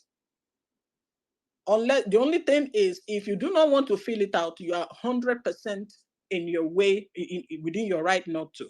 Now, one thing I'm going to do, because I wanted to announce it here for those who are here, I am going to remove the asterisks in some of the things that I'm requesting. If you do not want to put your name, that's great. If you do not want to put a phone number, that's great. If you only want to put your picture, great. But you must understand that if you do not provide adequate information, there's no way anybody can look for you. If you don't have a name, there's no way a lawyer can go asking police people if they have seen somebody with your Twitter handle, and your Twitter handle does not have your name. Maybe it has a picture of Ronaldo. If you do not put any information, nobody can use that information. Nobody can make up an information for you. So I'm just letting you know that everything that is going to be on that website is your responsibility. And you also have to consent whether you want us to make your information public. Not all your information, but your picture and your name. If I'm going to put it on the timeline to say Michael O has not, checked in but did not check out in the last 12 hours, and I have called his aunt or his mom or his brother and sisters, and nobody have seen him, have you seen this guy? If you do not want such attention, you can check off the box not to have your picture or your name published. It's just going to remain on that form. All we have to do is reach out to your relatives and let them know that you use this form and this is where we got their number from. If they would like to follow it up, that's great. If they have a lawyer ready, that's great. If you'd like if they want a lawyer from the obedient team or from this protest team to assist, that's also great. Now, I do not have a list of lawyers myself. I have seen lawyers like respectable lawyers like Inibehe, who has spoken on violence space, saying that he will support protesters as much as he can, and he's also going to mobilize a team of other lawyers across the country to help. I am also going to leverage on that. So if I know of somebody who's missing in River State, for example, somebody who went to protest in Port Harcourt, and the person have not gotten home, I can reach out to him and say, do you have a lawyer in Port Harcourt? Maybe this person was arrested. Can anybody go and help this person in Port Harcourt? That's really what I can do. Those are services that I am not going to charge anybody for. I do not need a donation for it. These are the things I want to use as a way to contribute to the protest. Another question that I read on the timeline, maybe a question or a remark, is people were asking, what am I going to do with the information that has been collected? I have no use for them. It is only for this protest. After this protest, I'll have to delete it. I don't save people's private information on my devices. I have no use for them. So if you're concerned that your information is going to sit on my files, no. This form exports to an Excel spreadsheet automatically. So each time you make an entry, it reports to a spreadsheet. All I have to do is delete it. So no, I will not store your information. And one last question I want to address. Somebody asked if I can delete their information if they request. Absolutely. Again, I have no use for your personal information. If you don't want your name anymore, or you just filled out the form right now, and then you change your mind and say, Luchi, please, I don't want this, I don't want it again, please. I will delete it and I will show you that your name is no longer on the list. I don't even know who you are. So there's no way for me to compile that information. I don't know what I'm going to do with it, basically. Professionally, I handle a lot of private information. I have a US government clearance. That's just it. So it means that I handle a lot of classified information to begin with. So I have a great deal of idea how to manage personal information. But nevertheless, it's not about me, but I just want to introduce this form and let you know what the purpose is for, how you can use it. You can also have somebody fill out the form for you. If you feel like you don't know how to use it, or you don't feel like you should be filling it out, you should be checking and checking out, tell your wife, tell your sister, tell your brother, tell your uncle, tell anybody that you trust to use the form for you. If the person goes in and say, hey, my brother has returned home, that means they're checking out for you. We will go by what's reported. We don't care who filled it out. We just want to make sure that you're fine. But also, as a human being, this is not the only alternative. I also come here, I want to let you know that there are other ways you can maintain your safety. This form is just an option for those who do not have any other way. But if you have a smartphone and you're able to share your location with your friends and relatives, that's great. If you can memorize the phone numbers of your relatives, so that even if you lose your phone, you can quickly ask, borrow a phone and call them. That's great. If you have deep pockets and you have a lawyer, memorize his number. You don't really need this form if you know how to keep your own, if you can find help on your own. So that's really what this Google form is about. I wish there was a way to maybe make it transparent so you see it, but I can't share it because if I make it transparent, that means you're gonna be seeing other people's information. Yeah, I have a little bit of techie side of me, but I'm not. I don't think I've gotten to that part where I can isolate this and isolate that. It's just gonna be one complicated mess. So once you check in, you're able to go back and edit what you have entered. If you did not want to put any information at first and you decided to do it, you can do that. If you had put in information and you come back and say, I don't want my information again, I can remove it. If you have filled out that if you checked in and then are ready to check out, you can do that. If you do not want to do anything at all, you're also able to do that. Do not treat the form as a way to gather your information. This is mostly to help you. I have never seen a form that does not require my name. I personally, even here in the US, anything you need somebody for you and they need to contact you, they will ask for your name, they will ask for your phone number, they will even ask for your address if needed. So that's just it. I'm ready to take questions for anybody right here on the listening section. You can raise your hand, we'll take questions. If not, we would have to bring up more speakers. You can please step down to the listening section so that I can have more room for others. Okay, I see a hand up. Olawaski, I don't think you've spoken. You have the mic, please. Okay, thank you very much, Michelle. Mine is not a question. I think I understand everything you're saying, and it makes a lot of sense. And we will just support in any way or form that we feel that we can. My major concern is the fact that I think Nigerians, there's a very big deal of issue, and I think you touched on it whilst you were speaking. Our culture of respect, in quotes. That's a very huge problem that we have, and I think that's even why most of us even suffer when we leave the country. We go to Sena clients and we go there and we transfer the culture of respect that we move from Nigeria, we move it there and do the same to our bosses. We go there, we call them sir, sir, sir. You even see that the people will be telling you, please do not call me sir. We will still keep calling them sir until they do us wrong thing. They mentally, that's why I keep saying, we have a problem mentally. And it is that culture of respect that our religious leaders latch on. It's the same culture of respect that our traditional leaders latch on. We need to let go of that thing. See, internal clients, they know born you well. Small picking will question you. Your child will question you. Daddy, why? And you must answer. But in Nigeria, you dare not ask your parents those questions. You know, even if you try, they will just say, because I'm your parent. Is that supposed to be a response? So most of us grow with these problems and it becomes a national issue. That is why we are suffering the way we are suffering. We cannot question our leaders. People that come, their entire life is funded by tax. Do you know what tax is? People will take so much money from our from multiple taxation. They will take so much money from our resources and sponsor their lifestyle. Yet they do not want to be questioned. I keep hearing this repetitive question. Why is Tinubu not speaking? Which Tinubu? Do you think he knows anything to say? Was he able to speak to you when he was campaigning? Do you now think that it is now that he's on the seat that he'll be able to speak to you? I think we should just stop deceiving ourselves. We know what the problem is. Let's go head on for the problems. And I don't think anybody needs anybody to tell them to protest. We know why we ought to protest. There are a whole lot of positives. And these aspects where we keep hearing issues like, oh, anarchy, I hope we understand. Anarchy the word anarchy did not even come from us Nigerians, like common Nigerians. It came from the government and it is deliberate. There's something about owning the narrative. The government have been trying so hard to control the narrative. So they keep injecting specific words. Anarchy, violence, out of hand. These things are deliberate. They want to change the narrative. So discussions that we were having, peaceful protest, they will now force you to start discussing anarchy.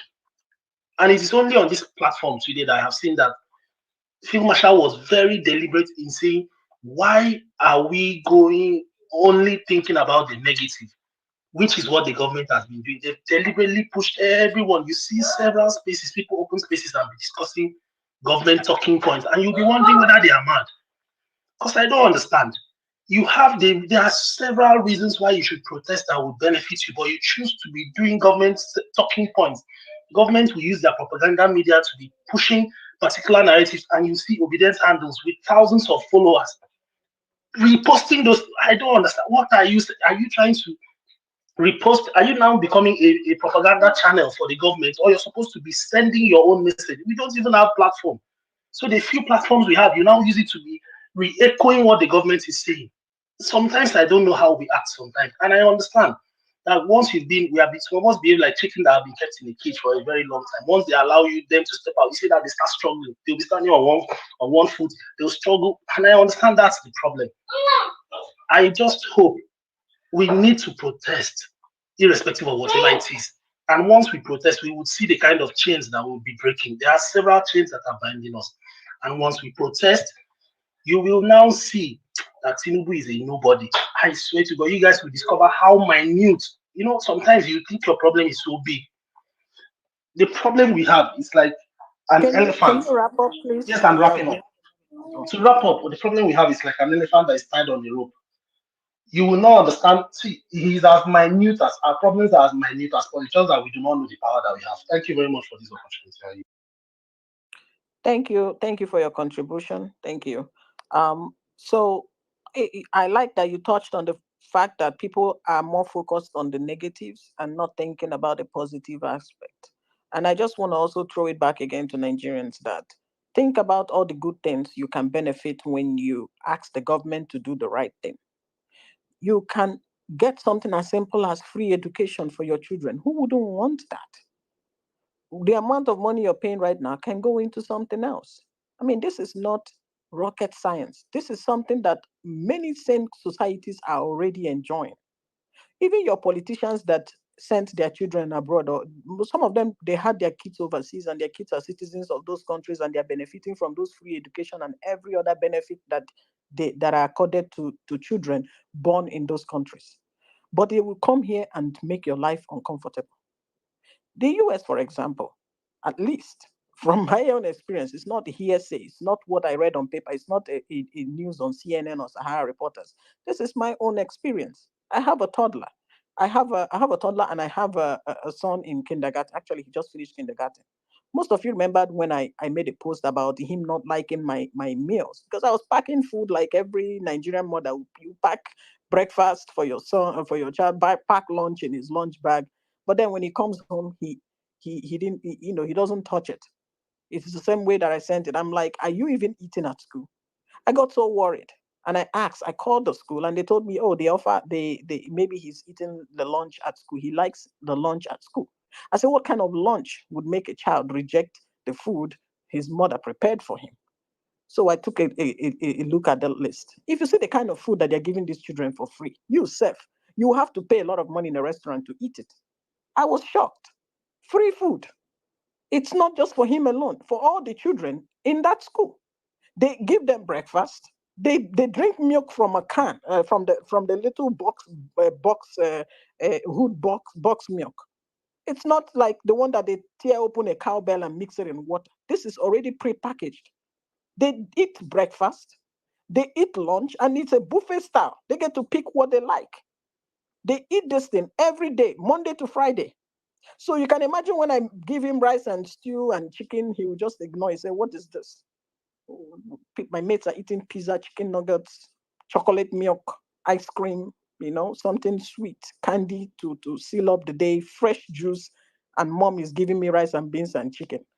So I shamelessly stopped packing lunch because obviously whatever he's getting over there, he likes it. But I'm just using this as an example. This is the reality of children. You have children. I have children. If I was in Nigeria and I come on internet and somebody tells me this is what other children the age of my own kids are enjoying for free in their own country, I will be upset. I will be so angry. Why can't my own children enjoy these things? Is it because I did not? I mean, I never enjoyed free education in Nigeria, but that's not the reason for me not to want it for other people. Aside from that free lunch, free education is there. I have never purchased school fees, school socks, or anything for my kid. Even the books he writes with, the school gives it to him. I mean, this is a government school, obviously, but government school level, if you compare government school to what you have in Nigeria, that's probably your first class school. But this is what the government is offering.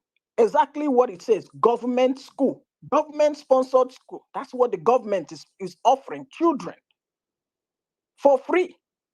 Yeah, you can say it's tax money, but then you ask yourself, what does your tax money in Nigeria accord to you? But without me going off course about what we're here for, what I have already started, I just wanted to chip it in there. Like whenever you think of, oh, Nigerian soldiers are gonna, Tinubu is gonna bring Agberu from Lagos to come and fight, think about free education for your kids. Whenever you think about, oh, some Ronu retards are going to fight, think about free healthcare for your mom, for your grandma. Think about your grandma's pension that has not been paid. Think about your father's pension that is being held up. Someone is making money from it. Think about all the good things that can change your life and relieve the stress from you. If you're the only son or the only daughter or the only child in a family, that means you're carrying the weight, all the problems in the family on your head. If you're the eldest and you have younger siblings in school, that means you're probably the only one paying all the school fees. Wouldn't it be nice if you can get help, the help that you deserve? All right, let's move along. I see Kenny. Hi, Kenny. How are you? You have the mic, please. Can we sorry, can we for anybody coming up to spend much time in, can keep your submission, be great. Thank you. Yeah, thank you, my sister. I appreciate you and what you're doing. I greet everyone on speaker and the listener section. My thing is remains my motive remains on how can we bring Nigerians that are frustrated, Nigerians that is going through hunger and starvation out on the streets, Nigerians that are being affected all round. When Tinubu stole the election and finished stealing the election, and things started happening. If you go through my timeline, all I'm tweeting that time is anarchy will go round. That's all I kept tweeting. Anarchy will go round. Something will happen in Southeast. Some people will be talking, oh, it's happening. I say, I will laugh at them and say, anarchy is coming to you. It's not a matter, it's a matter of when. It's not a matter of if. And now it's going from quarter to quarter, from person to person. If you think it's not going to come to you, all I can tell you is just wait. If you're not dead today, Tinubu will kill you tomorrow. It will kill you. It will kill your children. It's as simple as that. I'm sorry, I have to be as blunt as that. For the people that have died, you might think, oh, they are not working hard. They are not doing this. You are the hard worker. You are the one that know the tactics on how to maneuver Nigeria.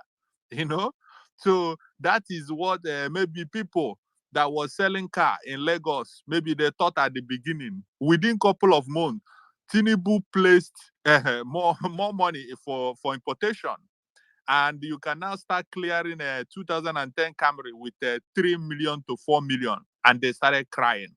When they were crying, maybe the nurses that is going to abroad and working, they will laugh at that man and say, look at this man, I will just go to abroad and work. The day Tinubu woke up for the nurses in Nigeria, he blocked their verification.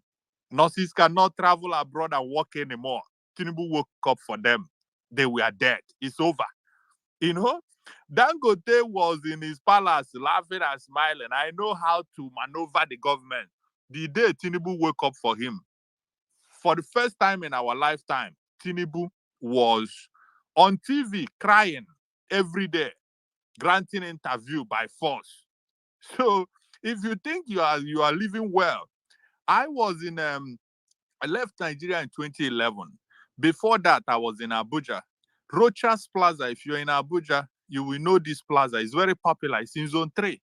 What we rent a shop there, my brother rents a shop there, or we rented a shop there, is 2 million naira.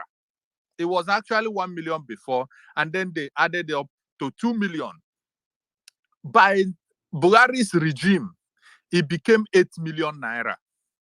More of Buhari's regime, it was 8 million.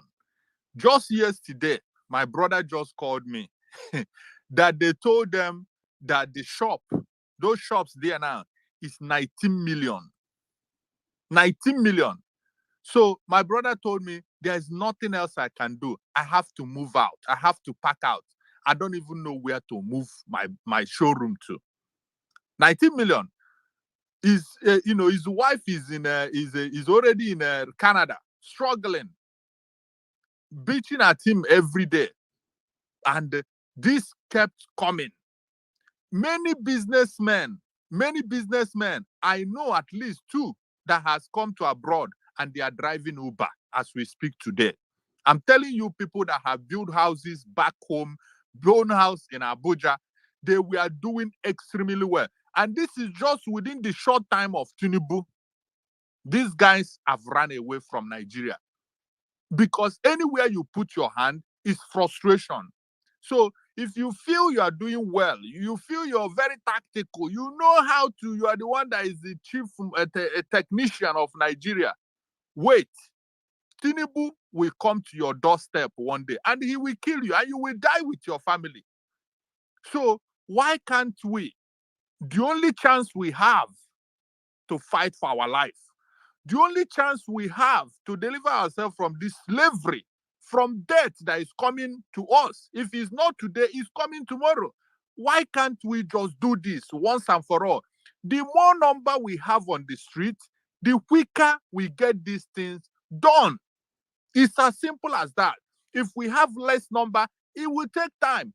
If we have a great number, huge number, let's say we have 1 million people on the street in Abuja, this thing will get done as fast as it could take 3 days or 1 week and it's done, cleaned up. Kenny, can you wrap up, please? Yeah, I will end with this. So let's please stop talking about who is bringing people or who is not bringing. Let's focus on bringing people out on the street and reminding them the reason why they should be on the street. Thank you so much. I yield the mic here, my sister.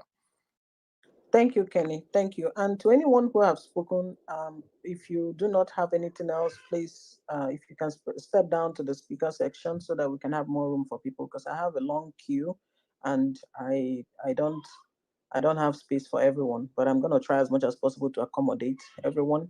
Okay, let's go to the next speaker. I see, Meta, I'm going to come back to you, but let me give to those who have not spoken before. God's will after you, and after Gospel, then Dream. Go ahead, please. Gospel. Okay. Thank you for holding the space. Thank you for everybody that's spoken, because you guys have actually made some great valid points. But I want to reemphasize that this end bad governance protest will be peaceful. But if anyone is arrested, shot, harassed, or intimidated, end bad governance will become Tinubu must go.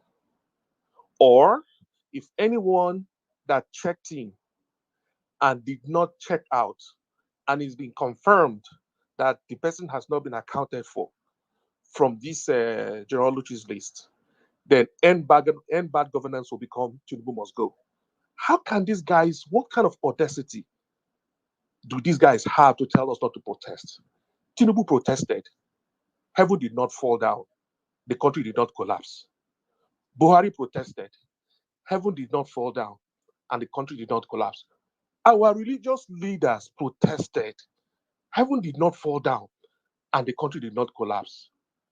So may thunder strike dead and punish anyone that is part of any attempt to prevent any Nigerian from protesting. So I know the question you might ask, why is these criminals not wanting Nigerians to protest? No, let me help you understand. Let me help you understand how the criminal minds, the global embarrassment that comes with protest and the shame that it will bring to Tinubu is huge. But most importantly, as he keeps on trying to borrow money and put in his pockets, global funding organizations will not loan money to any country or any nation that has social unrest. First of all, social unrest signal underlying political and economic instability. And foreign organizations view this as a critical risk because unstable political environments, unstable social nations can lead to unpredictable policy changes. And these actions could affect the repayment of their loans. And this repayment risk that is part of the component of the lending process, okay, creates that environment that these guys might default, that any community that is with social unrest, any nation that has social unrest will default. Because you can have the protests, you can have the strike, you can have the civil disturbances, and all these activities can disrupt the economic activities and the potential cash flow that governments will depend on, or funding nations will look at government depending on to repay their loans. So at the end of the day, it is important that as it goes cap in hand all over the world, to China, to Russia, to all these places begging for money, the question they're going to ask him is, how can we give you money? How can we loan you this money when there is a protest that took place a week ago, 2 weeks ago, last month? What is the chances that the protest is not going to happen again? What are the chances that this protest is not going to disrupt your ability to repay back this? So, I want us to have this in the mind. The only way we can prevent this guy, we complain that he's spending 21 billion naira to renovate a vice president accommodation. He's spending huge amount of money to buy private jets. We complained. He still went ahead and bought it. We complained that they're buying $150 million SUV for lawmakers. We complained, and he still went ahead and did it. He went ahead and bought a yacht, $5 billion yacht. We complained, and he still went ahead and did it. The only way we can stop him from spending money, because when he collects this loan, he doesn't use it to execute infrastructure. He puts it in his pocket. He goes to buy an extra yacht, build an extra house, buy an extra property in overseas.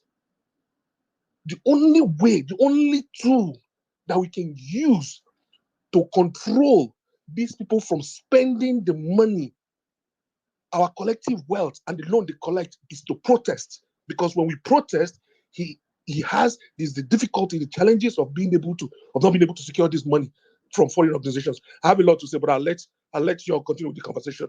Thank you. Thank you, sir. Thank you for your contribution. Thank you for keeping to time as well.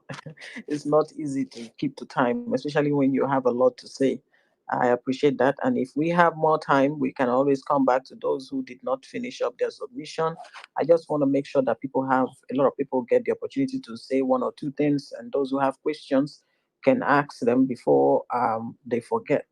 So, Dream, after you, then we'll go to we will go back to Meta briefly, and then we go to T9, and then Manuel. Oh, sorry, no, Meta, first Black, because he's been up here, and then T9 and Manuel. Dream, go ahead, please. Yeah, thank you very much, General Oluchi. I greet you, ma. Also, good evening to every one of us on this space. I appreciate everyone. No. Well, I will just plead with everyone here that please, if there is anything we can do within our reach to make sure that we Nigerians finally protest, please, let's not wait. Let's be doing it immediately. We should remember that this particular moment we are now, this verge that we've reached, is where we have all struggled to get to over the past 1 year now, after the judiciary denied every Nigerians their right. So please, I will urge that we should make sure that we contribute at all levels to ensure that this protest is a successful one. Why I'm saying this is this. You see, this very government doesn't care about Nigerians. None of them care about how we feel or how we're gonna survive at all. They only care about themselves. They are stealing our children's future. Like, they have already stole our children's future. What we are doing now is, if there is any remedy, if there is how we can cushion the damage these people have already done in this very country. That is why I will appeal to everyone to please dedicate whatever you can dedicate. We are in Nigeria here, I don't know what else we need to dedicate, if not our lives, to make sure that we do this. Because a lot of us don't even have any life to protect any longer. So many of us are more or less dead already here. We no longer have jobs. Like, we watch our families going to bed on empty stomachs, and we are helpless, like handicapped, nothing to do about it. So please, I don't know how people in Nigeria still think that they have another alternative, like they can still have a next option apart from coming out on the 1st of August. This is our last hope. Like I don't know if I'm speaking for others. Okay, let me now speak for myself personally. This is our last hope, like my last hope. I have struggled this very point with everything in me, like with everything I have. But please, let us not fail our children. Let us not fail our kids, please. It is not something one person can do. It is not something few people can do. But our collective effort, our collective unity we have seen what it has already yielded, the kind of result we've already gotten just from coming together in unity to say that we are coming out to protest. We already can see that it gives a lot of results. Then imagine when we all come out with that full force, what we can achieve. That is why I'm urging everyone to please let us do this. If not for the sake of anything, for the sake of our mothers that are hungry, that are hungry. Insecurity, a lot of things to protest for. It is now or never. In fact, it is a fight for last man standing. And we all need to do it. I beg. Thank you. Thank you, Dream. Thank you for your submission. The protest is inevitable. It must happen, whether people like it or not, whether the police like it or not, whether the army are in support or not. We don't really need the Nigerian soldiers to be in support, because their duty is not to join a protest. Their duty is to protect the borders. So they have no business in what is happening here. They need to go back to what they were doing and mind their business over there. Anyway, let's move on to the next person. First First, first Black Pope. Did I say well? Hi. You have the mic, please. Go ahead. Okay. Good evening, good evening, everyone. Good morning and good afternoon from wherever you're listening from. Thank you for giving me this opportunity to speak. Now, I am a 20-something-year-old boy in Nigeria, and since I was born, I have not enjoyed my life as a citizen. I have watched movies where people get out of high school, and they get grants, start up a business or do something for themselves. And I've been here struggling for my life. I left home at the age of 17 to hustle for myself. So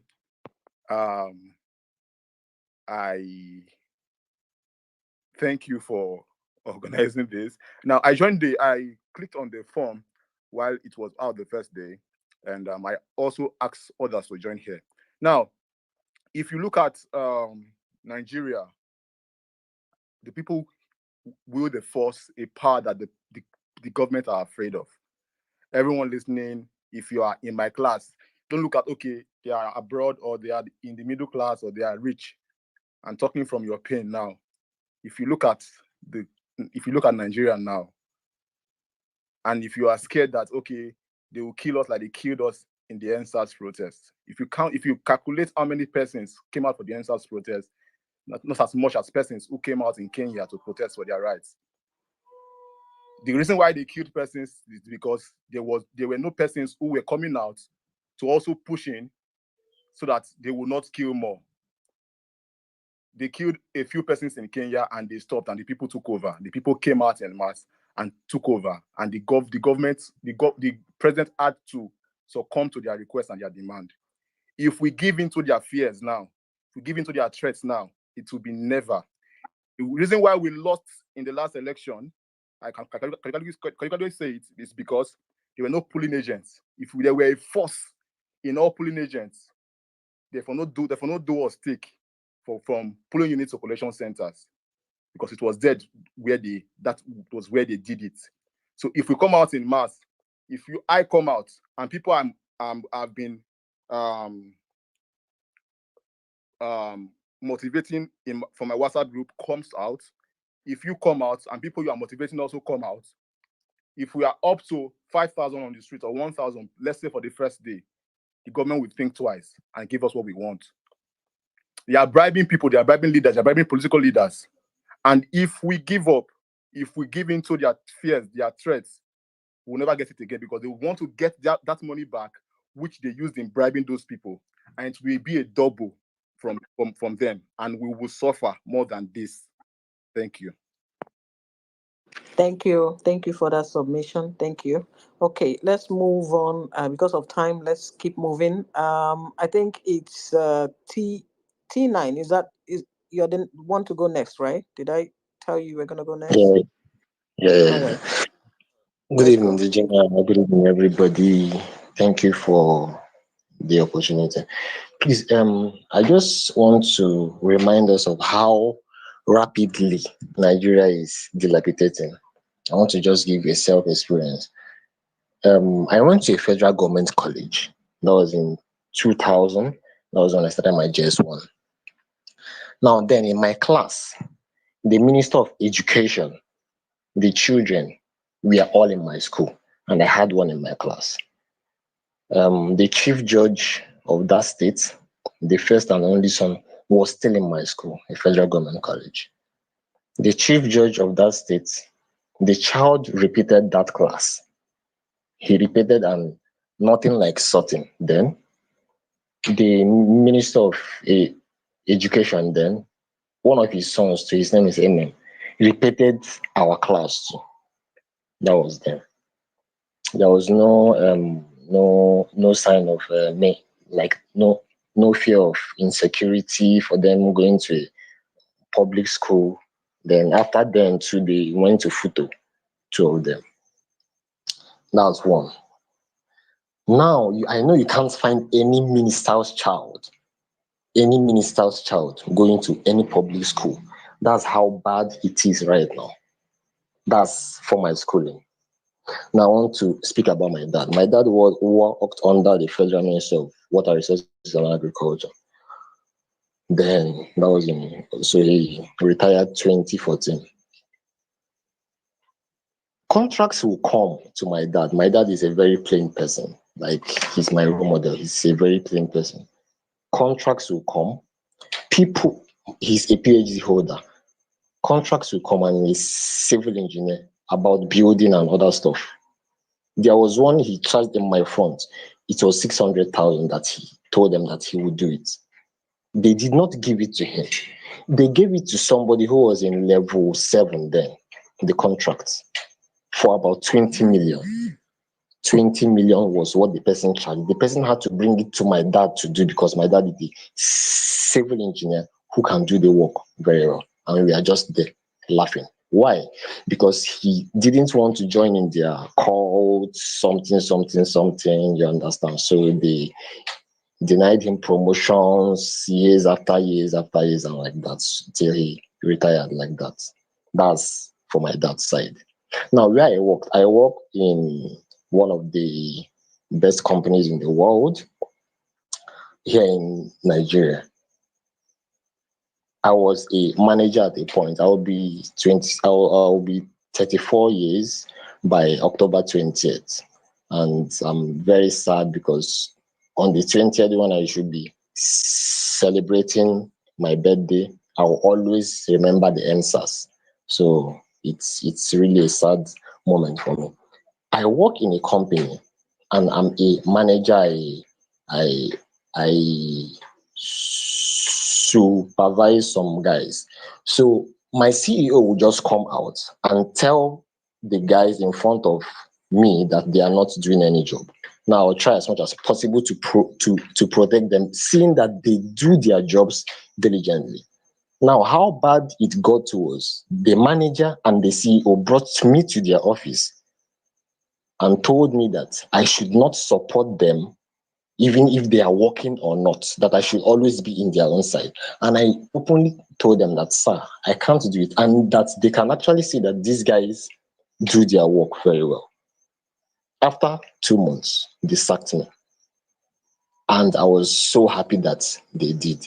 I don't want to say any other thing. I just want you guys to analyze how bad this government is. See, we have to protest. We must protest. Even if I'm dying, I will come out to protest. And you guys, please, one thing I want to say is, let's never allow any police to take away any citizen protesting on that day. I don't want to know how bad it wants to get.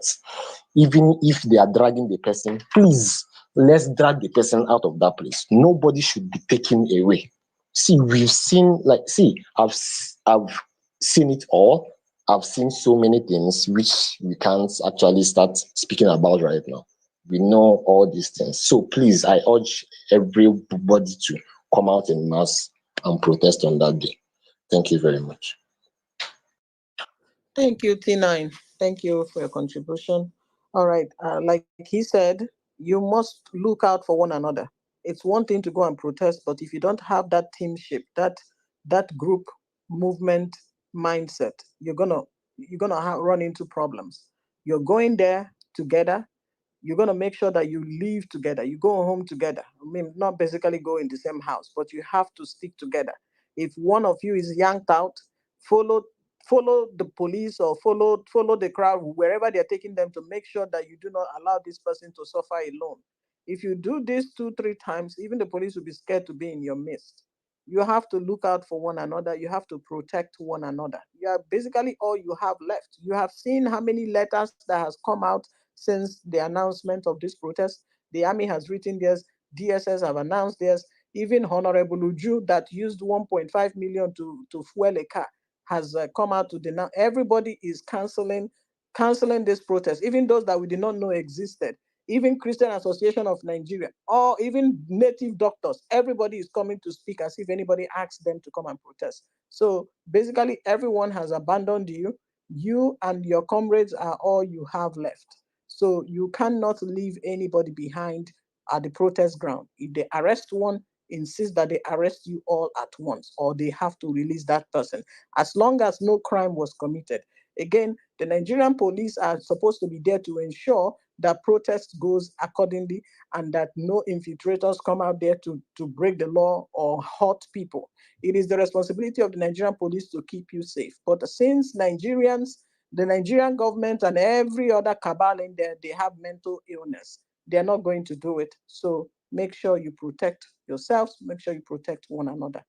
Thank you. All right, moving on to the next speaker. Meta, can you drop your thoughts in less than 3 minutes, please? Yes, thank you, madam. In fact, in far less than 1 minute. I just wanted to say that please feel free to advertise this this protest check-in tool on the website. all of this, everything that will be advertised, uploaded to the website, will all start on Monday. So you are most welcome to advertise this too. I'll also be discussing how I'll be transmitting this website to millions of Nigerians on the space on Monday. I will engage folks and show them how I will be doing this. So millions of Nigerians will literally be having this coming straight to their Instagram, to their Facebook, to their Twitter handle. I will discuss this on the website. Sorry, I beg your pardon. I'll discuss this on the space on Monday.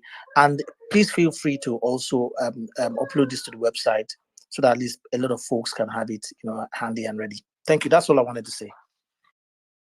Thank you for keeping it short, Meta. Thank you. I will take a look at the website after the space so I can see how I can go about uploading the links and all.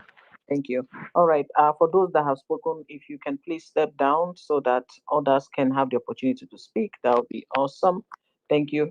All right. Moving on to the next speaker, Manuel. I think it's your turn. After Manuel, we'll go to Ezechi Kwelo and we rotate. So thank you. Go ahead. All right, thank you so much. Good evening from this part of the world. Please confirm you can hear me. Yes, we can hear you. Go ahead. All right. Let me first appreciate all the sacrifices that you and a lot of persons have made. Particularly, let me appreciate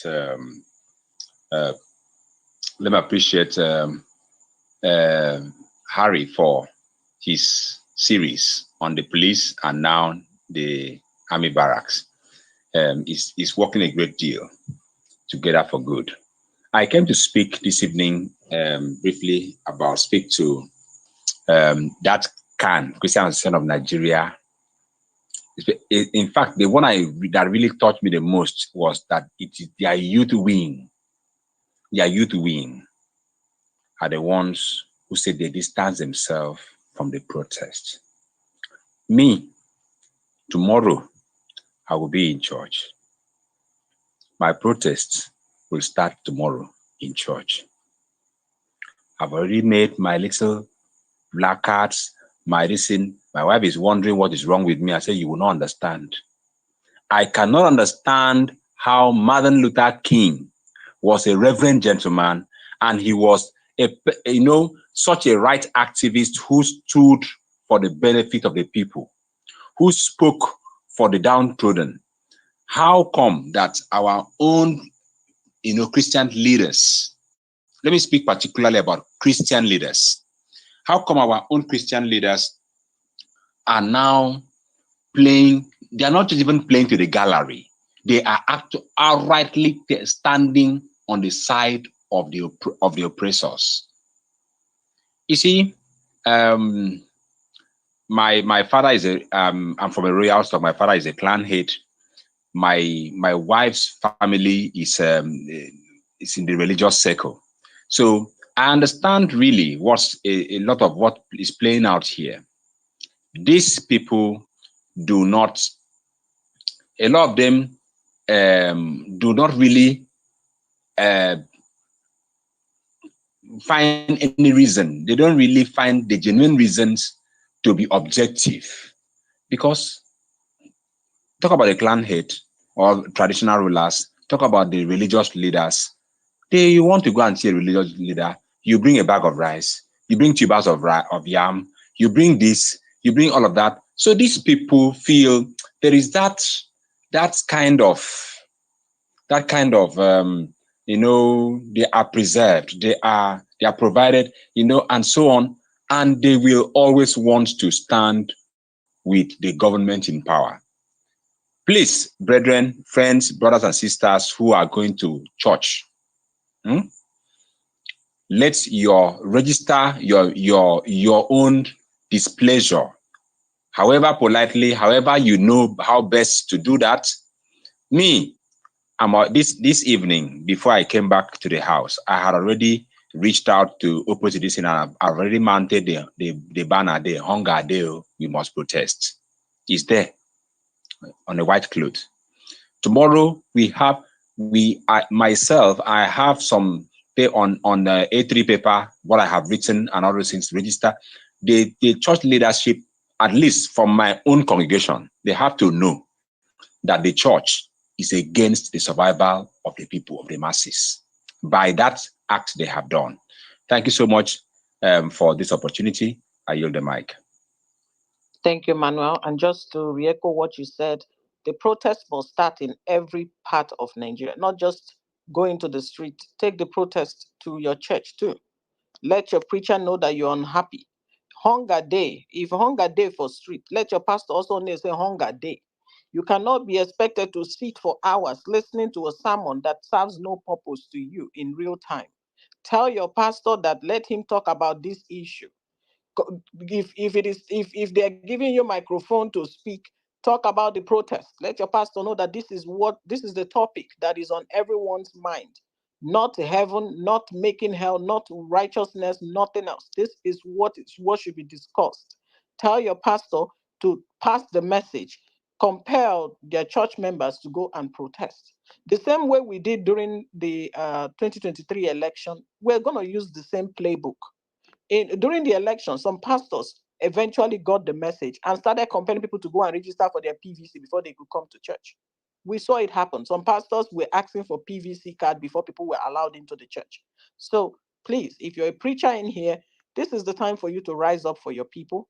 This is time for you to speak out for the people. You can see the amount of intimidation going on.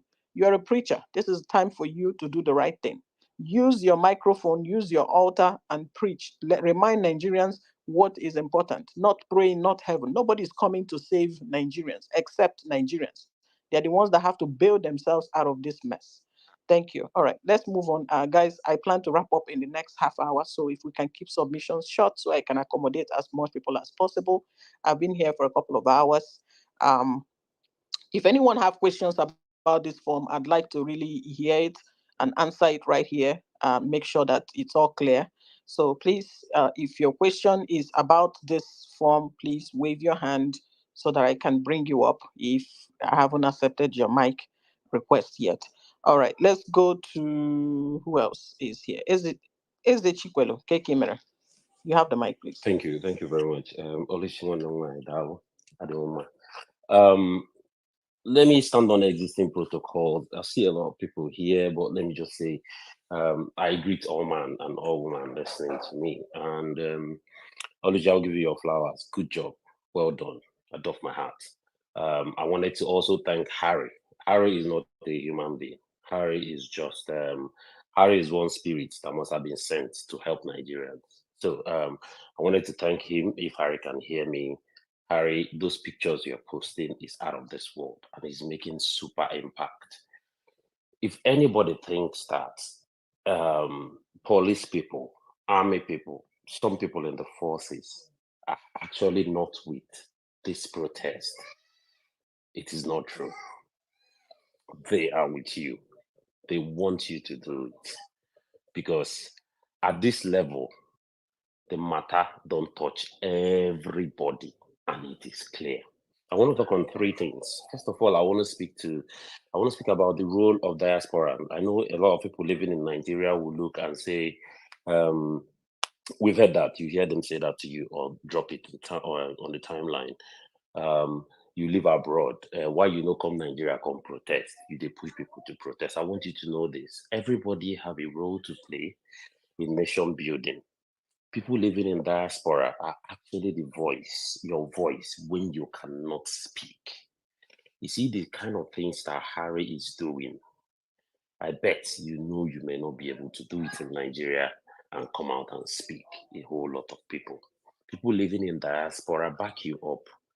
Resource-wise, Oluchi and a whole lot of people, a whole lot of us have committed so much resources, one way or the other, trying to sensitize people, trying to do a few things to push this idea forward to see how Nigeria can be rescued.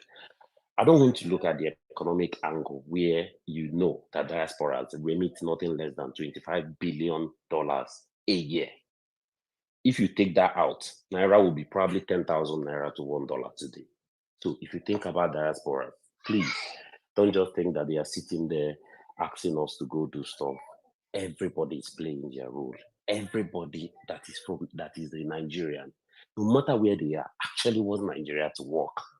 Not that they may come back to come and live in Nigeria, but it just feels good to know that where you're coming from is functioning.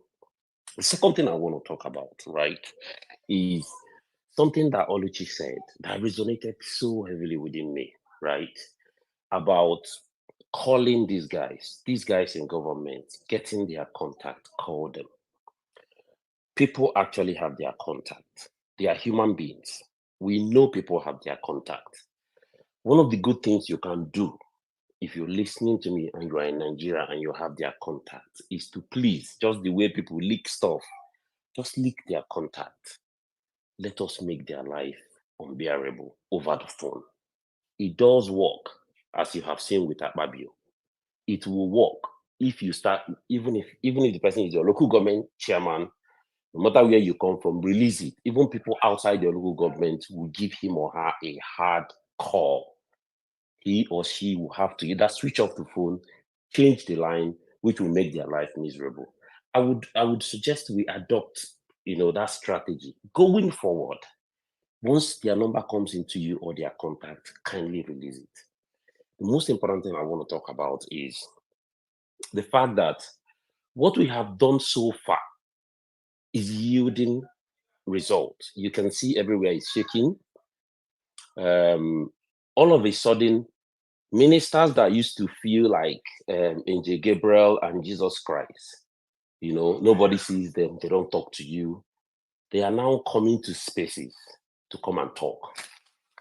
We all know it's a jamboree. We all know it's choreographed, but they are not coming to space to come and talk. It shows you that everybody is scared. They know that what you're doing is the right thing. They know that what you're asking for, you're not asking for what you don't deserve. Whatever that is in that country belongs to everybody. So now they are coming out to answer you. But what I keep trying to tell them, when you request for mic in those places, they won't give it to you. Probably when they look at your name, or maybe when you start talking, they will just cut you off. What I try to tell them most times is what? Please, why don't you organize a town hall? You are the minister. You speak to people. When it comes to election, right? You come and you start eating food with children in their classes. You start selling corn, or you start eating corn. You start plaiting ladies' hair, and you start trying to meet people in the grassroots. Why don't you come down to people in the grassroots and talk to them? Organize town hall. Come to them on the street, because it's easy for all these guys to stay behind camera or ring light or whatever it is and say, don't protest, do this, do that, and run back to their safe places, right? Please tell them when you meet them on all those spaces, or when you go on their timeline, encourage them to come to the streets. And those people hearing my voice, who are among them, I know they are here. Please, if you know that you've done the right thing by Nigerians, if you know that you've actually done your job the way you claim you've done, come organize town hall, come and talk to them in person. And when people come to talk to you in person, the few things I want you to look out is, please look at the car they are riding in. If it doesn't look like the car you ride on your street, then they are not for you. Please look at their entourage. I am sure that ordinary Nigerians, Madam Ngozi, Mrs. Mr. Babatunde, or Mohammed, walking on the street, don't walk around with entourage. They are hungry. Please, if they come around and you don't have the entourage that they have, they are not for you, right? Look at their skin. If they look fresher than you and they look better than you, they are not for you. These are the reasons why you have to step out and tell them that you are not happy, that you're not satisfied. And when they come to you, ask them that very vital question. You guys are all family people here. Please, where are your kids? Where are they schooling? If they are not schooling in the same places where you're schooling, I'm going to wrap up in 2 minutes, in 2 seconds, right? Please, they are not for you.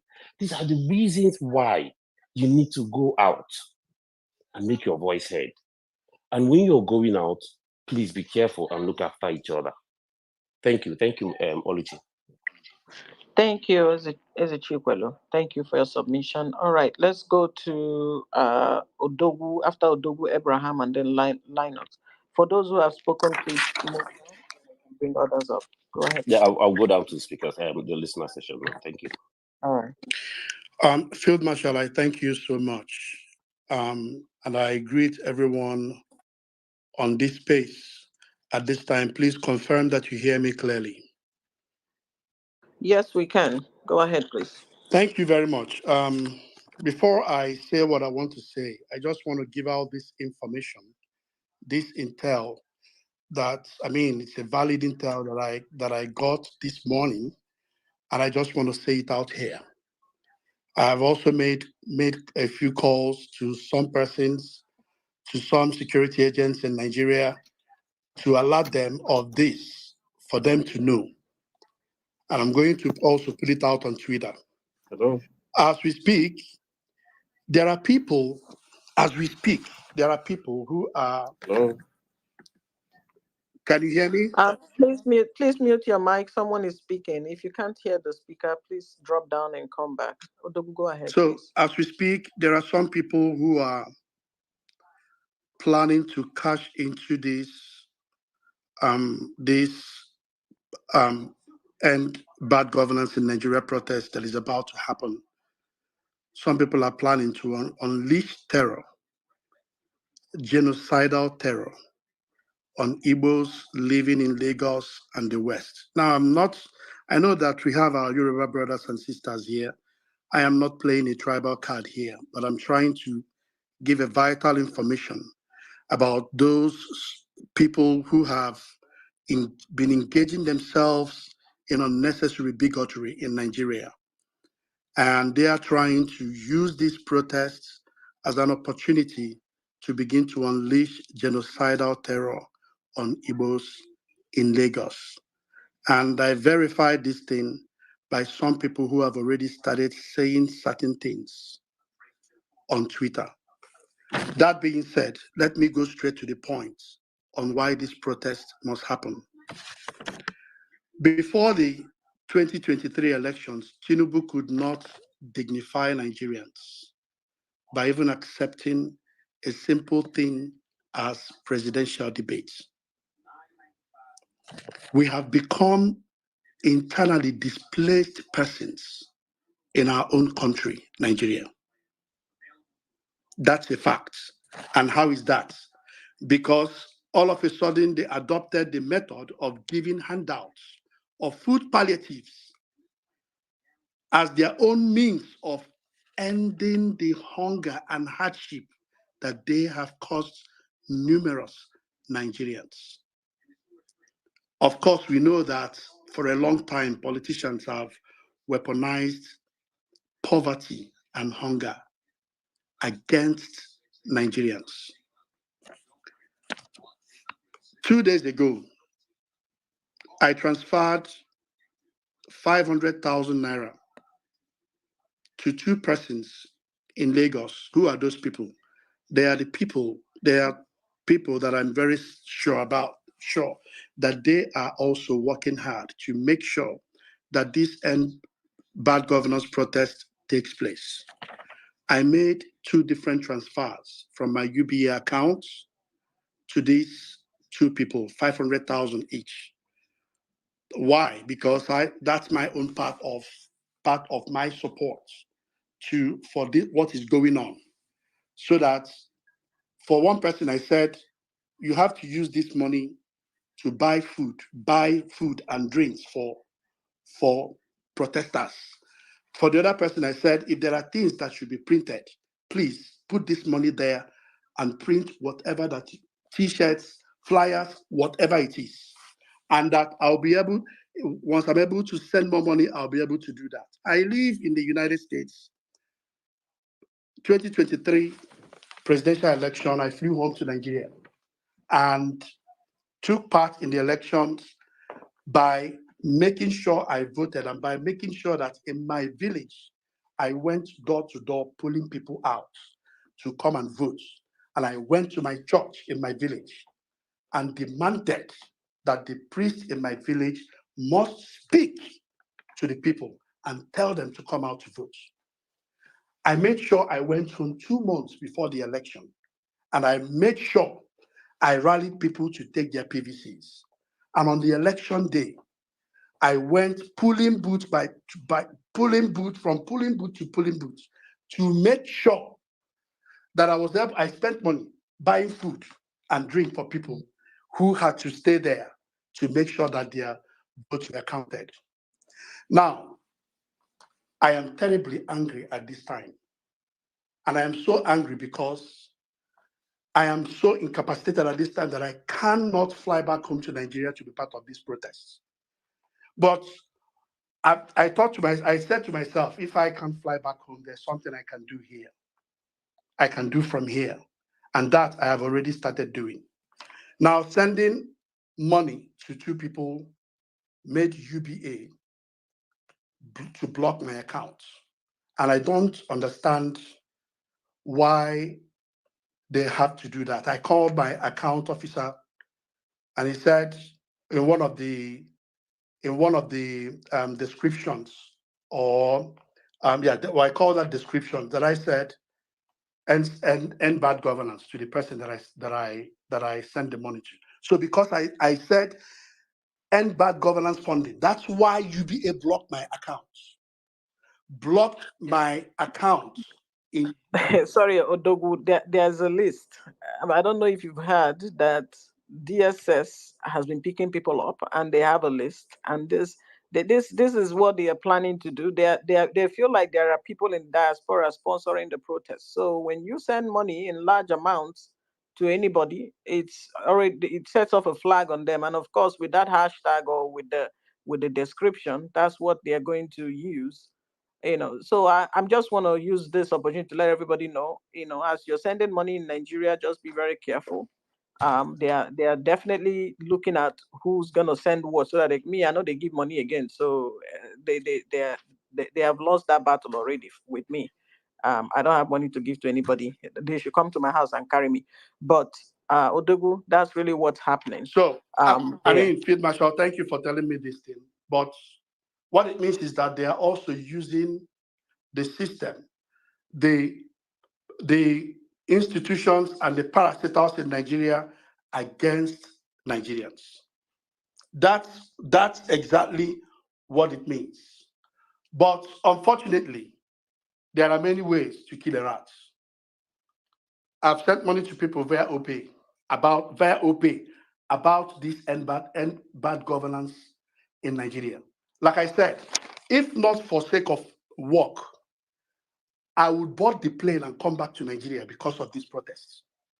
Because enough is enough. If there is anybody on this platform as we speak who is here as a mole or as a spy, if you are on this platform listening to to what is going on this space, and you are a spy or a mole for the government, thunder will fire you and kill you. That thunder will fire you if you are in this space and you are here as a spy for the government to get information and give to them. It means you don't even love your family. You will die before your time. Because what Tinubu is doing in Nigeria, the heat is getting to us, Nigerians abroad. The heat is getting to us here, seriously. From the very first day, on the day of his inauguration, the heat of Tinubu's government started hitting people everywhere in the world. Just for the fact that he announced removal of fuel subsidy, that he did not even actually remove, something he did for his own personal gain. If you are here in this platform, as we speak now, and you are here as a spy for the government, know it that you will not live long. Let's wrap up, okay? I have concluded. If you are here, thunder will fire you if you are here for the government. God bless you. I'm sorry to hear about the issue with the government, with the bank. Like I've already tweeted about UBA Bank. Nigerians must learn other forms of protest that doesn't just involve going on the streets. You must learn how to take back whatever business you're giving to these organizations that are in support of abuse of human rights. If UBA has become Tinubu's tool to oppress Nigerians, go and remove your money. Withdraw your money, transfer it to other banks that you trust. Remove your money from United Bank of Africa Group. Remove your money from UBA. I am saying it and I said it. All right, let's move ahead. I'm wrapping up here in a few minutes. Let's accommodate as much as we can. If you did not get a chance to speak, I apologize. I just been here for a while and I'm having a headache and it's getting too long. I'll need a break. My co-host is not here. I don't know, maybe something too came off, so I'll have to wrap up. Okay, Odogu, thank you again for your submission. Let's go to Nivak. Nivak. After Nivak, then Linus. After Linus. I think it's my turn. Is it your turn? I'm sorry if I skipped you. I'm sorry. I'm getting dizzy now. Okay, Abraham, if you can go, keep it 3 minutes. Yes. And then go to Nivak. Okay. I saw a post online that says that 19 states in the north are ready to protest. It brought gladness to my heart. You know, I'm a man of God. I'm a pastor, but I usually don't put it in my initials. Most people don't even know. They just see me as Iron Man because I'm also a fitness trainer. I want to tell us something. The Muslim community of this country are ready. Forget everything that you're hearing online. They're trying to scare you. They're ready to the teeth. Okay, I have some inside information. Secondly, the population of the Christian community in Nigeria as of 2020 statistics, population statistics is 48%, 48.6% of the Nigerian population, which is around 92 million people. 92 million people are Christians, or at least those who identify as Christians. So that gave me a concern because I found out I belong to a couple of church groups. Whenever I post anything concerning Nigeria, they take it off immediately. And it hurts me so bad and breaks my heart that I wonder where these people are coming from. I want everybody that is on the group to pay attention. All right. Tomorrow is Sunday. Please, I'm going to send a message to my pastor now. After now, I'm going to send him a video that I made. I've been posting that video online. The video is targeting our parents and church people so that they will know that they have to come out. We have, just like what Field Marshal said earlier, we have to actively follow them up. The Christian community of Nigeria cowards. I'm sorry to say that, but that's the truth. We need our parents to come out. We need our pastors to come out. We need the masses to come out because tomorrow now that is Sunday, they are not going to be talking about protests. So if you have a pastor friend, send him a message this night and tell him, Pastor, tomorrow talk about the protest. Encourage people. Bomb them with messages because that population has a way, because you know the truth is most men of God are also like the cabals that we're fighting against because they are in the position of receiving a lot of money. So they don't know that people are dying and suffering. So this is my submission. Please go on my page and retweet that particular, and or download it or do whatever. Let it, send it to people, church people and families. Let our parents know they need to come out because Nigeria needs to be healed. This is the last generation to do that. Thank you. Thank you. Thank you, Abraham. All right, Nevak, you go, please. All right, you can keep it short. Yeah, good evening, everybody. Please, Odogu, can you turn off your mic? Yeah, good evening, everyone. Can you if you turn off your mic, me, please? let me know. Nefe, sorry, not you. It's Nevak. My name is Nefe, not I've Nevak. already turned off my mic. I've already turned it Oh, off. there's somebody else here called Nevak. Okay. You. Yeah, I'm here. Good evening, everyone. Oh, okay. Nefe, hold on. Okay, hold on, please. Nevak or Nevak, please go ahead. Yeah. Then we'll go to Nevak. I'm here. Good evening, everyone. I don't know if I'm audible. We can hear you. Go ahead. Yeah, it's quite unfortunate. Everything that brought this Tinubu to us was questionable, and people who actually support him, this is the right time they were supposed to stand and say, yes, we supported you, but this is not what we asked for. It's quite unfortunate and ridiculous. To me, I don't know why could these people be this callous and heartless, still defending this government that is killing our country. Imagine most of the company have left Nigeria today, and now the source of income from the diaspora again, Tinubu want to stop it. Tinubu just want to cripple this country, and they are still defending him. This is painful and callous. This is height of wickedness. I don't know what is causing all of this. If only we are living everlasting life and we just have to loot and then say, oh, okay, fine, because we want to live everlasting life and you loot all of these things, it will make sense. You will die, all these billions and zillions you will not even know where they are anymore.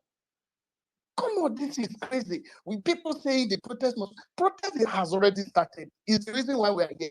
Look at our profile picture. It indicates a lot. It's tormenting them. They are shaking left and right, up and down.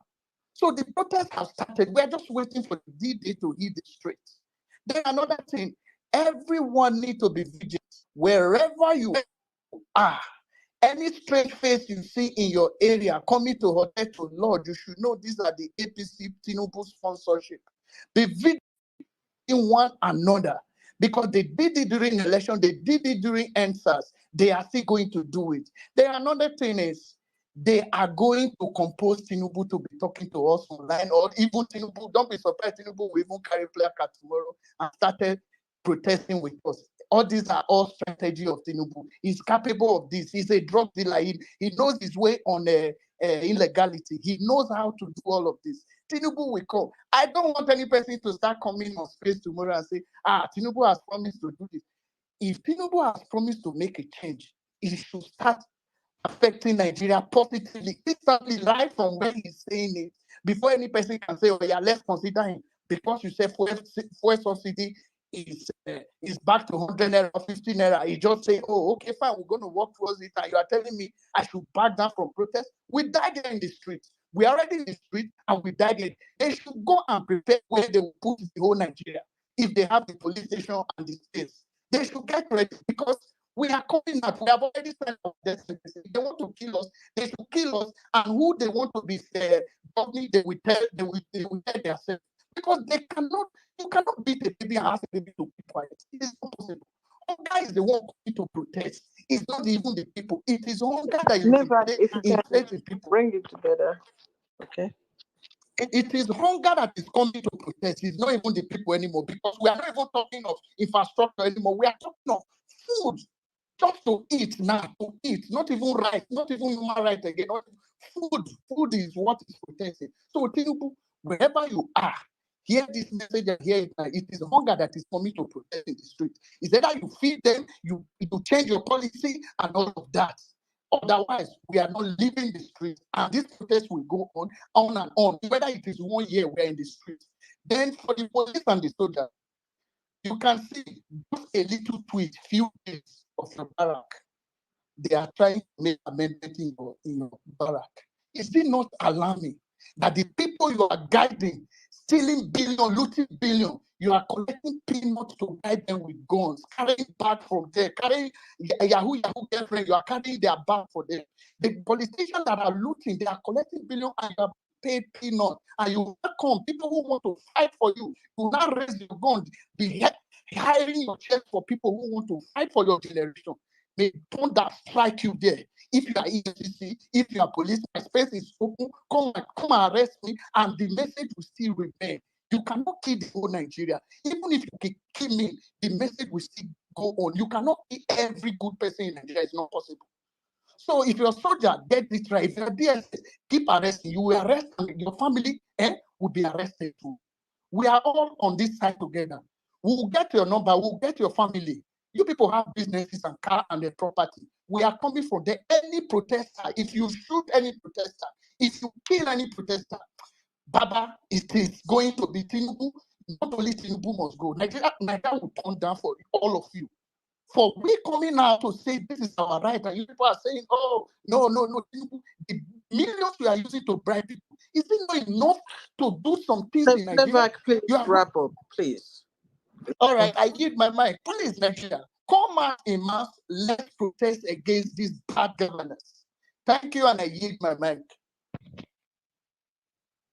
Thank you. All right, Nefe, it's your turn. If you can keep it short, Okay. please.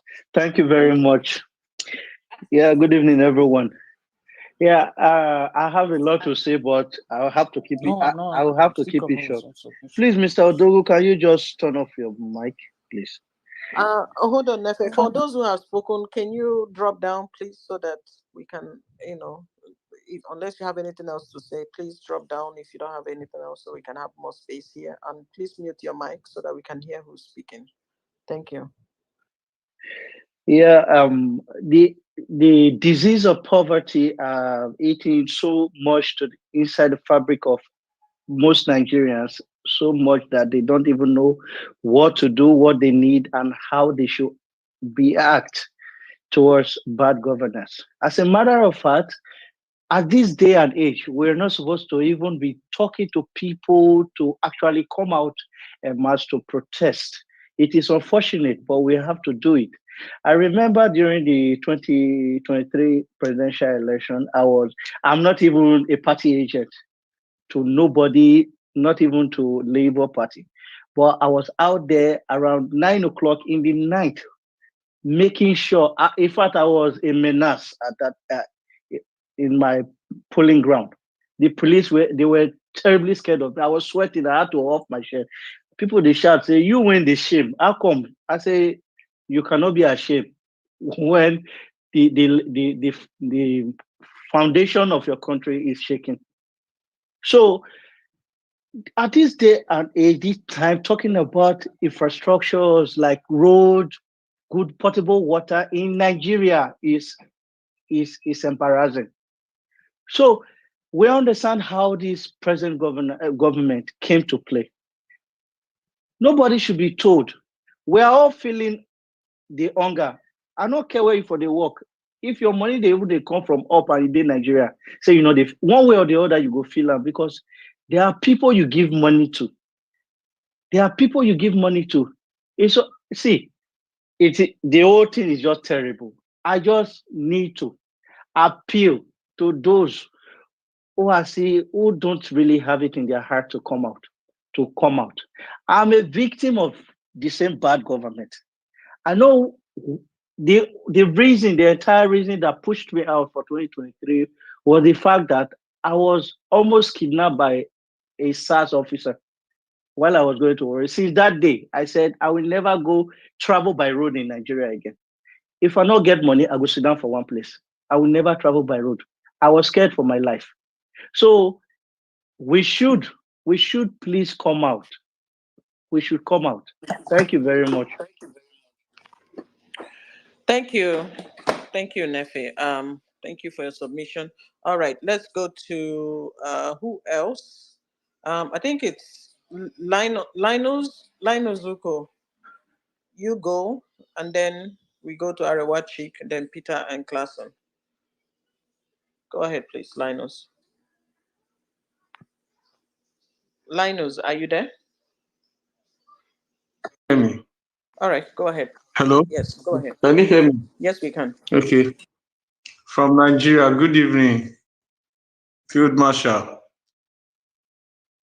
Can you hear me? Yes, we can. Go ahead, please.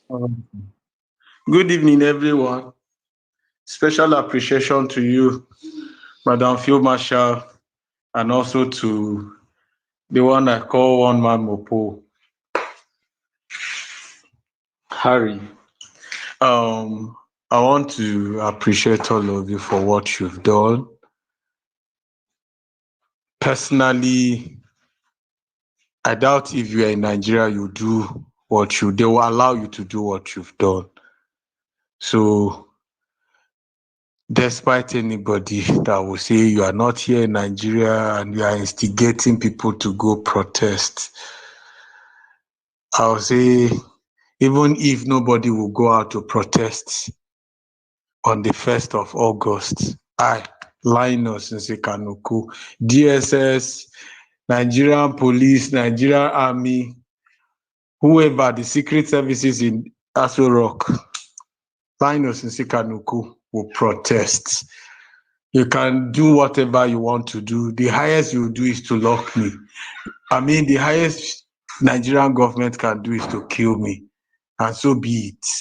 I'm already a dead man. For me to live in a country, my life is not secured. I'm already a dead man. And for me to live in a country where my siblings, my children are not, are not secured, we are already dead. Me, I go out to protest every day, even before 1st of August. 1st of August is just the official date. Even today, I had to even go to the market to tell market women that if you don't protest, you go to the market with 2 million naira to buy what you used to buy with less than 50,000 naira. And all of them, they've actually assured me that, Oga, on the day of, on August 1st, we will come out. They took me to the market woman, the market women leader. I told her what and what they should do. We are not coming out to fight Nigerian government. We are not coming out to destroy any property. All we are coming out to do is to peacefully protest to end bad governance in Nigeria, because it has never been this bad. It has never been this bad. I've said it, you go through my timeline, I post it on my timeline, I tweet it on my timeline, that even if they expunge 1st of August 2024 from world's calendar, I, Linus Nsikanoko, will carry placard on the 1st of August. That day I know is the 1st of August, and I'll protest. Unless they kill me this night, unless they kill me tomorrow, unless they kill me before that day, I will come out to protest. I am not coming out to destroy any property. I am not coming out to attack anybody. All I am coming out to do is to let the world know that we are suffering in Nigeria. How can we survive? I bought just 3-4 plantains this morning for 2,000 naira. 3 tomatoes for 1,000 naira. For how long are we going? And it's getting worse by the day. They told us subsidy is gone, and they are paying for subsidy. It's clearly shown they are paying for subsidy. Now, today, as at yesterday, a liter of fuel was sold for 870 naira. Where are we going? Where are we going as a country? They said there's a limit to which you can push a coward. And when you push the coward to the wall, the only thing the coward can do is to face the fears. And I personally, I might have a job to sustain myself. What about all those? Because these days I hardly reply messages again, because people are not even asking you for 10,000 naira again. People are asking you for whatever you can give them for them to survive. The least somebody will ask you for 500 naira. Would you tell somebody that knows that you are earning up to 200,000 naira that you don't have 500 naira to give them? How many would you share 500 naira to? I have a whole lot of messages in my phone on a daily basis. Sometimes the ones you All right, Linus, didn't even take. please wrap up. So Thank you. please, Nigerians, please, before I held the mic, I will beg Nigerians, wherever you are in Nigeria, you are abroad, leave all these rhetorics of they will kill anybody. Are you even living? So let's go out and protest and tell the world we are tired. So thank you. I held the mic. Thank you. Thank you for all you do. That's really what's expected of everyone at this time. Tell your neighbor, tell your friends, tell everybody to go and protest. It's not like if they protest that they're coming to do you a favor. It's going to benefit everyone. Even those who are home saying they won't protest. If Nigeria gets better, it's going to benefit everybody.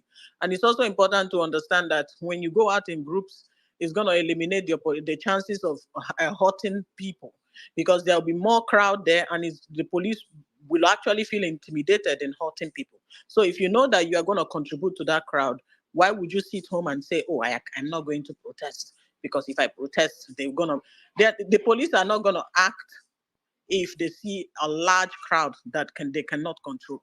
It's only when they see a few people here and there that they're going to be misbehaving. So please note that you're not just going to protest, you're also going to protect one another. So go out there in large numbers, speak your mind, demand for good governance. Thank you again, Linus. All right. Arewa Chick, are you there? Or she dropped off? I thought okay, she was next. Okay. Let's go to Peter. Peter Theory. After Peter, then Klassen, and call it a day. Call it a day. All right. Good evening, General. Am I audible? Can anyone hear me? Yes, I can hear you. Go ahead. Okay, good evening. All protocol duly observed. I greet everyone, GM to all Nigerians. I will make my submission to be very brief. I think what we Nigerians, because they said difficult times call for difficult measures. So what we Nigerians should do right now, the question we should ask ourselves is that for how long are we going to be in a country and be imprisoned by some selected few, so-called the elite? To me, this elite, this so-called elite, are less than 10% of the Nigerian population, and they have made up their mind to put over 90% of innocent Nigerians on hunger, on abject poverty, and they have decided to impoverish Nigerians. So the question we should ask ourselves as Nigerians is that for how long will this continue? For me, this is a very serious battle, because the battle for freedom is not an easy battle. It's a very serious battle. So we can no longer continue to be in prison. So now, do you know that even in Nigeria now, I was on a space yesterday, and one man from Kaduna was telling us on this space, I've said it countless times on my profile. The man said that human beings, Nigerians, are now competing with goats in order to eat weed. I even told maybe I could not hear him clearly. He said goats and Nigerians are now competing to eat weeds. So, and even the weeds are not even no longer available. That's how pathetic, and that is the current situation of Nigeria.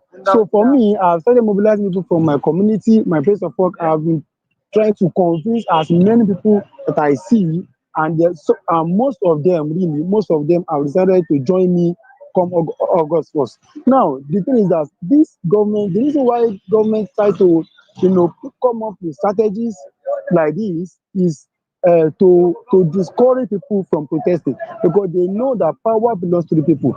So Nigeria is a country that runs democracy, and for me, my own understanding of democracy is that democracy is a government of the people, by the people, and for the people. But here in Nigeria, democracy is not what is being practiced. Rather, what we practice is a monarchical system of governance, which is not supposed to be.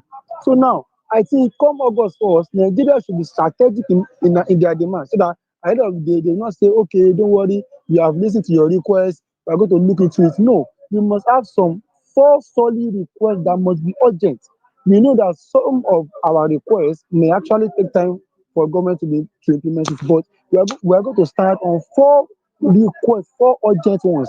One of the urgent requests will be the way President Bola Ahmed Tinubu announced the first office scam when he was inaugurated into power. That is the same way he should come up publicly to announce that the price of PMS has been returned back to nothing less than 200 naira. Even the price of crude oil to nothing less than 300 naira. That is the first urgent request that we should demand for. Secondly, we should demand that the so-called bicameral system of government, the legislative structure, the rep and the senators, they should also be based on national minimum wage. See the amount of minimum wage that was approved, 70,000 naira. What can and minimum wage that cannot buy a bag of rice? So if the senators and the House of Reps too, the Nigerians should demand too that it's an immediate and urgent demand that they too must be placed on national minimum wage. That's secondly. Thirdly, we should demand that the president should not have the power to appoint the INEC chairman. We should demand for electoral reforms, because this man in question was not voted in by Nigerians. So the electoral system in Nigeria is not working for the majority and not working for the Nigerians. So we should Peter, demand can for you electoral wrap reforms. up, please? Yes. So I'm writing up already. So after electoral reform, then we should also say that we don't need a bicameral legislative system again. We only need a unilateral system. So if these 4 urgent demands are not met or are not announced, then Nigerians will remain on the seat, even if it takes us 4 years to win this battle. And by God's grace, we are going to conquer. That's my submission. Thank you very much. Thank you, Peter. Thank you. If we have as many people speaking about this protest, those on ground, like I keep saying, all you really need is a crowd. Linus, can you please use the mic?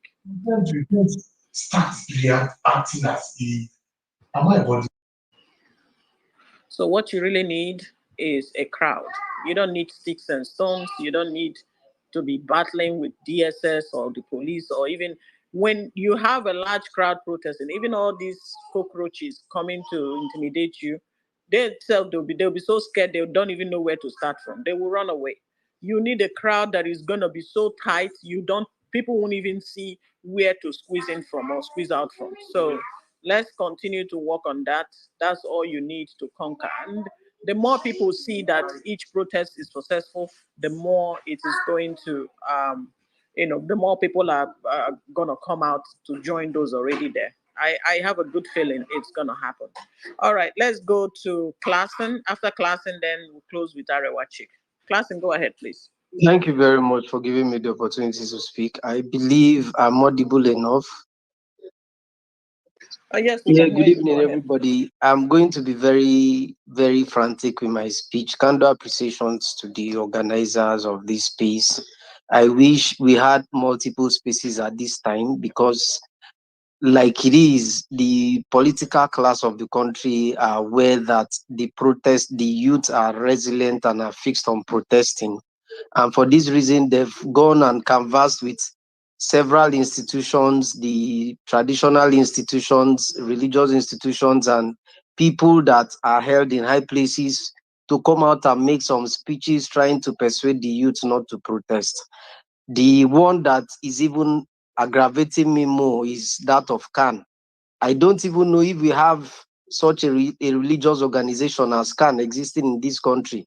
If CAN truly cares, if the pastors and religious leaders truly care, have they been able to meet with the government amidst these difficult times to say, okay, let's have a meeting with the government and deliberate and say, okay, the citizens are suffering. What can you do? They have not done anything. Our traditional rulers that had high places, I could tell that these traditional rulers could meet with the governor or the president and make some demands. Have they made any demands to cushion the effect of the hardship on Nigerians? No, nothing of such has been done. And then people are coming out now to say, don't protest. Protest has not solved anything. The government is working to make things better.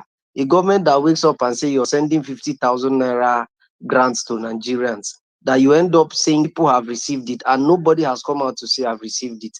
What can 50,000 naira actually buy at this time? A commodity as common as Gary is so expensive that a lot of people cannot afford Gary. That was like the last hope anymore. It is rebarbative. At this point, it is no longer admissible that we should take all of these things anymore. I don't even listen to anybody. I feel those religious organizations, Youth Wing of CAN, whichever religious organization or groups that have come out to say they are isolating themselves or extricating themselves from the protests, I feel it's personal opinion. I'm not interested. I want to end my speech by telling a story. A man once had a farm.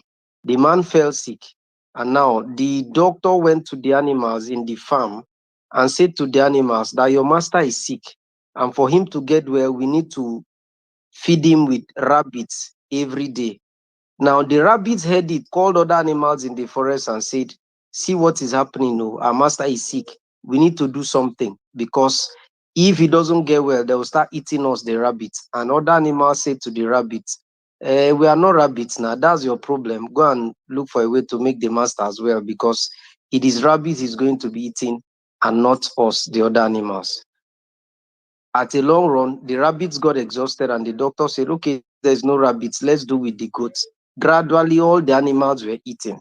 So if you're thinking it doesn't concern you, maybe you're doing a good job or you're in a place where you feel you're comfortable, don't worry, soon it will get to you. That is if it hasn't gotten to you already, because at this point, I can't really say if there's anybody that's buying anything at a different price. If there's anywhere you go to, you mention your name and the price for anything is different. So I don't take all these people serious. I was just looking at a tweet from Kwankwaso saying Nigerians should not protest with your votes. The votes that INEC will not count, the votes that INEC have fabricated theirs already. The whole system from the top, even the religious organization is bad, the educational system is corrupt, everything is corrupt. I wish we could just wake up and flush Nigeria and build up a new system. You can imagine a senator, the Senate president coming out to say that whether people like it or not, they will buy a new aircraft for the president. Does that make sense? In a country where there's so much hardship, you're saying Nigerians should endure, you're doing your best. And you yourself cannot even cut down on your expenses. It is bad. I want to end by saying that it is everybody's responsibility. If Nigeria will get better, even from your street, the real leadership of your street, even from your anywhere you find yourself, the flushing, the revolution starts from there. I rest my case. Thank you very much. Thank you. Thank you, Klassen. And let me repeat again, because I know more people are coming back. Some people who went to Sowore Space are coming back here. Let me repeat it again. If you don't want to protest, can Nigerians count on you to protect them? Those who are going to protest, can you go and protect them? I'm not asking you to protest now. If you don't want to, that's fine. But can you go and ensure that those who are protesting are safe? Because that's a responsibility. Somebody has to be responsible for others. You cannot do it alone. Why are you going to be home sleeping when people are out there, why their lives are in danger? If you don't feel like protesting, that's great. Can you ensure that those outside are safe? Can you stand behind them and watch out for those coming? Because this is an appeal that we have to start asking. If the word protest is the offensive word, forget about it. Don't go and protest. Don't even speak. But I need you to go and protect your friends and colleagues who are going to be protesting. So please pick up this responsibility if you're going to be in Nigeria on that day and you're going to be available, because it's good, definitely going to be a chaotic day. But please pick up a responsibility. Go and protect those who are out to protest, because the police are not going to do it. The army is not going to do it. The even the Mopo, they have been recalled. Nobody's going to help. DSS is on the prowl. So can Nigerians count on you to protect them? It's up to you now. In a country where there's no law and order, where there are there are no policemen, army, whatever to protect them, the people have to protect themselves. So please go and protect those who are about to protest. All right, I'm about to end this space. I have my last speaker, Arewa Chick. Arewa, how are you doing? I'm fine, thank you, General. All right, go ahead, please. Evening, everyone. I am not even going to take much time. There is no point. Everybody have said all, we've recycled this over and over and over again. We've reiterated, we've begged, we've pleaded. Right now, what is running is for Nigerians. The your lives and whatever is going to happen next in your life is determined by you, and in determining that depends on whether you choose to protest or you choose to cower like a coward. You choose to allow your oppressors to continue to oppress you. This time around, it's not something that it's not something that is hidden. Everybody can feel it. Everybody knows what is happening. Nobody is suffering lesser. Everybody is feeling the heat. There's fire on the mountain. It's obvious this government doesn't like or doesn't have our interests at heart. It's very, very obvious. You don't need anybody to tell you. Now, let me just use this example. We have had people kidnapped in their hundreds, in their thousands. We've had people killed in the plateau in their hundreds. None of these leaders, none of these traditional leaders, none of these religious leaders were called for any meeting. They did not even go for any meeting with the president. But suddenly you and I want to just go out to say this is our demands, and hell has let loose. Imagine the way they're advertising the protest as if it's gala. The government have even advertised the protest so well that even the people that don't know now know. In fact, even the radio stations that did ordinarily, if we had approached them, they wouldn't have carried this news, are now carrying the news, further letting people in the villages to even know what is happening. So, guys, it's left for us to decide and take back our country, fight for the soul of our country. It's only us who can do it. Nobody is going to do it for us. And please, let's understand this. The more the merrier. This time around, it doesn't matter who does what. What matters is let everyone be on the streets as long as the job gets done. That is what should matter right now. If we can come together in unison and get this done, I think every one of us will be irrespective of who wants to take the glory. Whoever wants to take the glory can go ahead and take the glory. But let people hit the street. That is what is the most important. Let's all urge our friends, our families to be all out there. There is no time to sit on the fence. It's clearly written that this government is not for the people. It's for only themselves and their families. Imagine the kind of money they are wasting for logistics. Do you think it's cheap? Do you think it's free? Or these malams, these traditional leaders, these pastors, or whoever they are calling all over Nigeria to dissuade them, do you think that they are going there for free? They're not going there for free, man.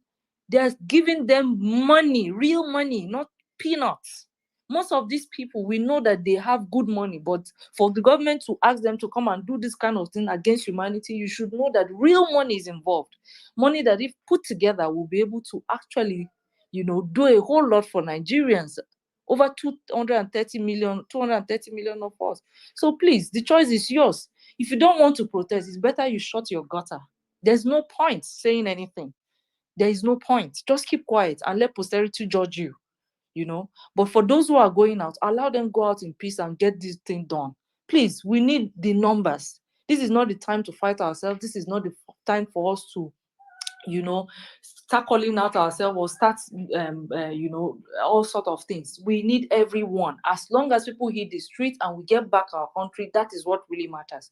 We are going to be peaceful. That we already know, and everybody already knows that the only person that will make this protest not to be peaceful is one party that they have already been known for violence, is one party that have already, the machinery that they only know how to use is violence. They've used it, we've seen it before, it's not new, we're not alien to it.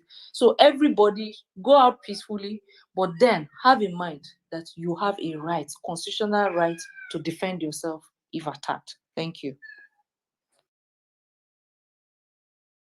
Thank you, Ariwachik. And with that, we've come to the end of this space. So, guys, just to recap what we talked about for hours, just stay safe out there. For those, I have actually, I'm thinking in this direction. Those who do not want to protest can go and protect those who are about to protest. Go and protect them.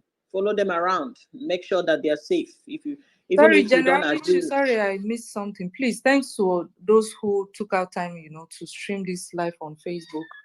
We appreciate you. Thank you. Yeah, thank you. I saw a post that this was already broadcasted on Facebook and other platforms. Thank you for doing that. So what I was saying is, for those who, if you're not going to protest, go and protect people. At least be useful. Basically, be useful to yourself, your friends, to your family. Don't just sit at home and wait for something to happen. Be useful. If you're, at least be the second eye, be the eye that watches those who are moving forward. Okay. And also for the Google Doc form that I created, all I'm saying is you do not have to use it. It's not mandatory. It has nothing to do with the, it's for the protest, but it doesn't mean anything if you're protesting and you don't want to use it. If your family let us know that something happened to you, we will still react in the same way. But for those who do not have anybody to look after them, those who do not have their families nearby, that feel like if they go out and something happens to them and nobody would know, I would like to know. So please go ahead, fill out that form on the day of the protest. I know a lot of people have submitted entries since Thursday to date.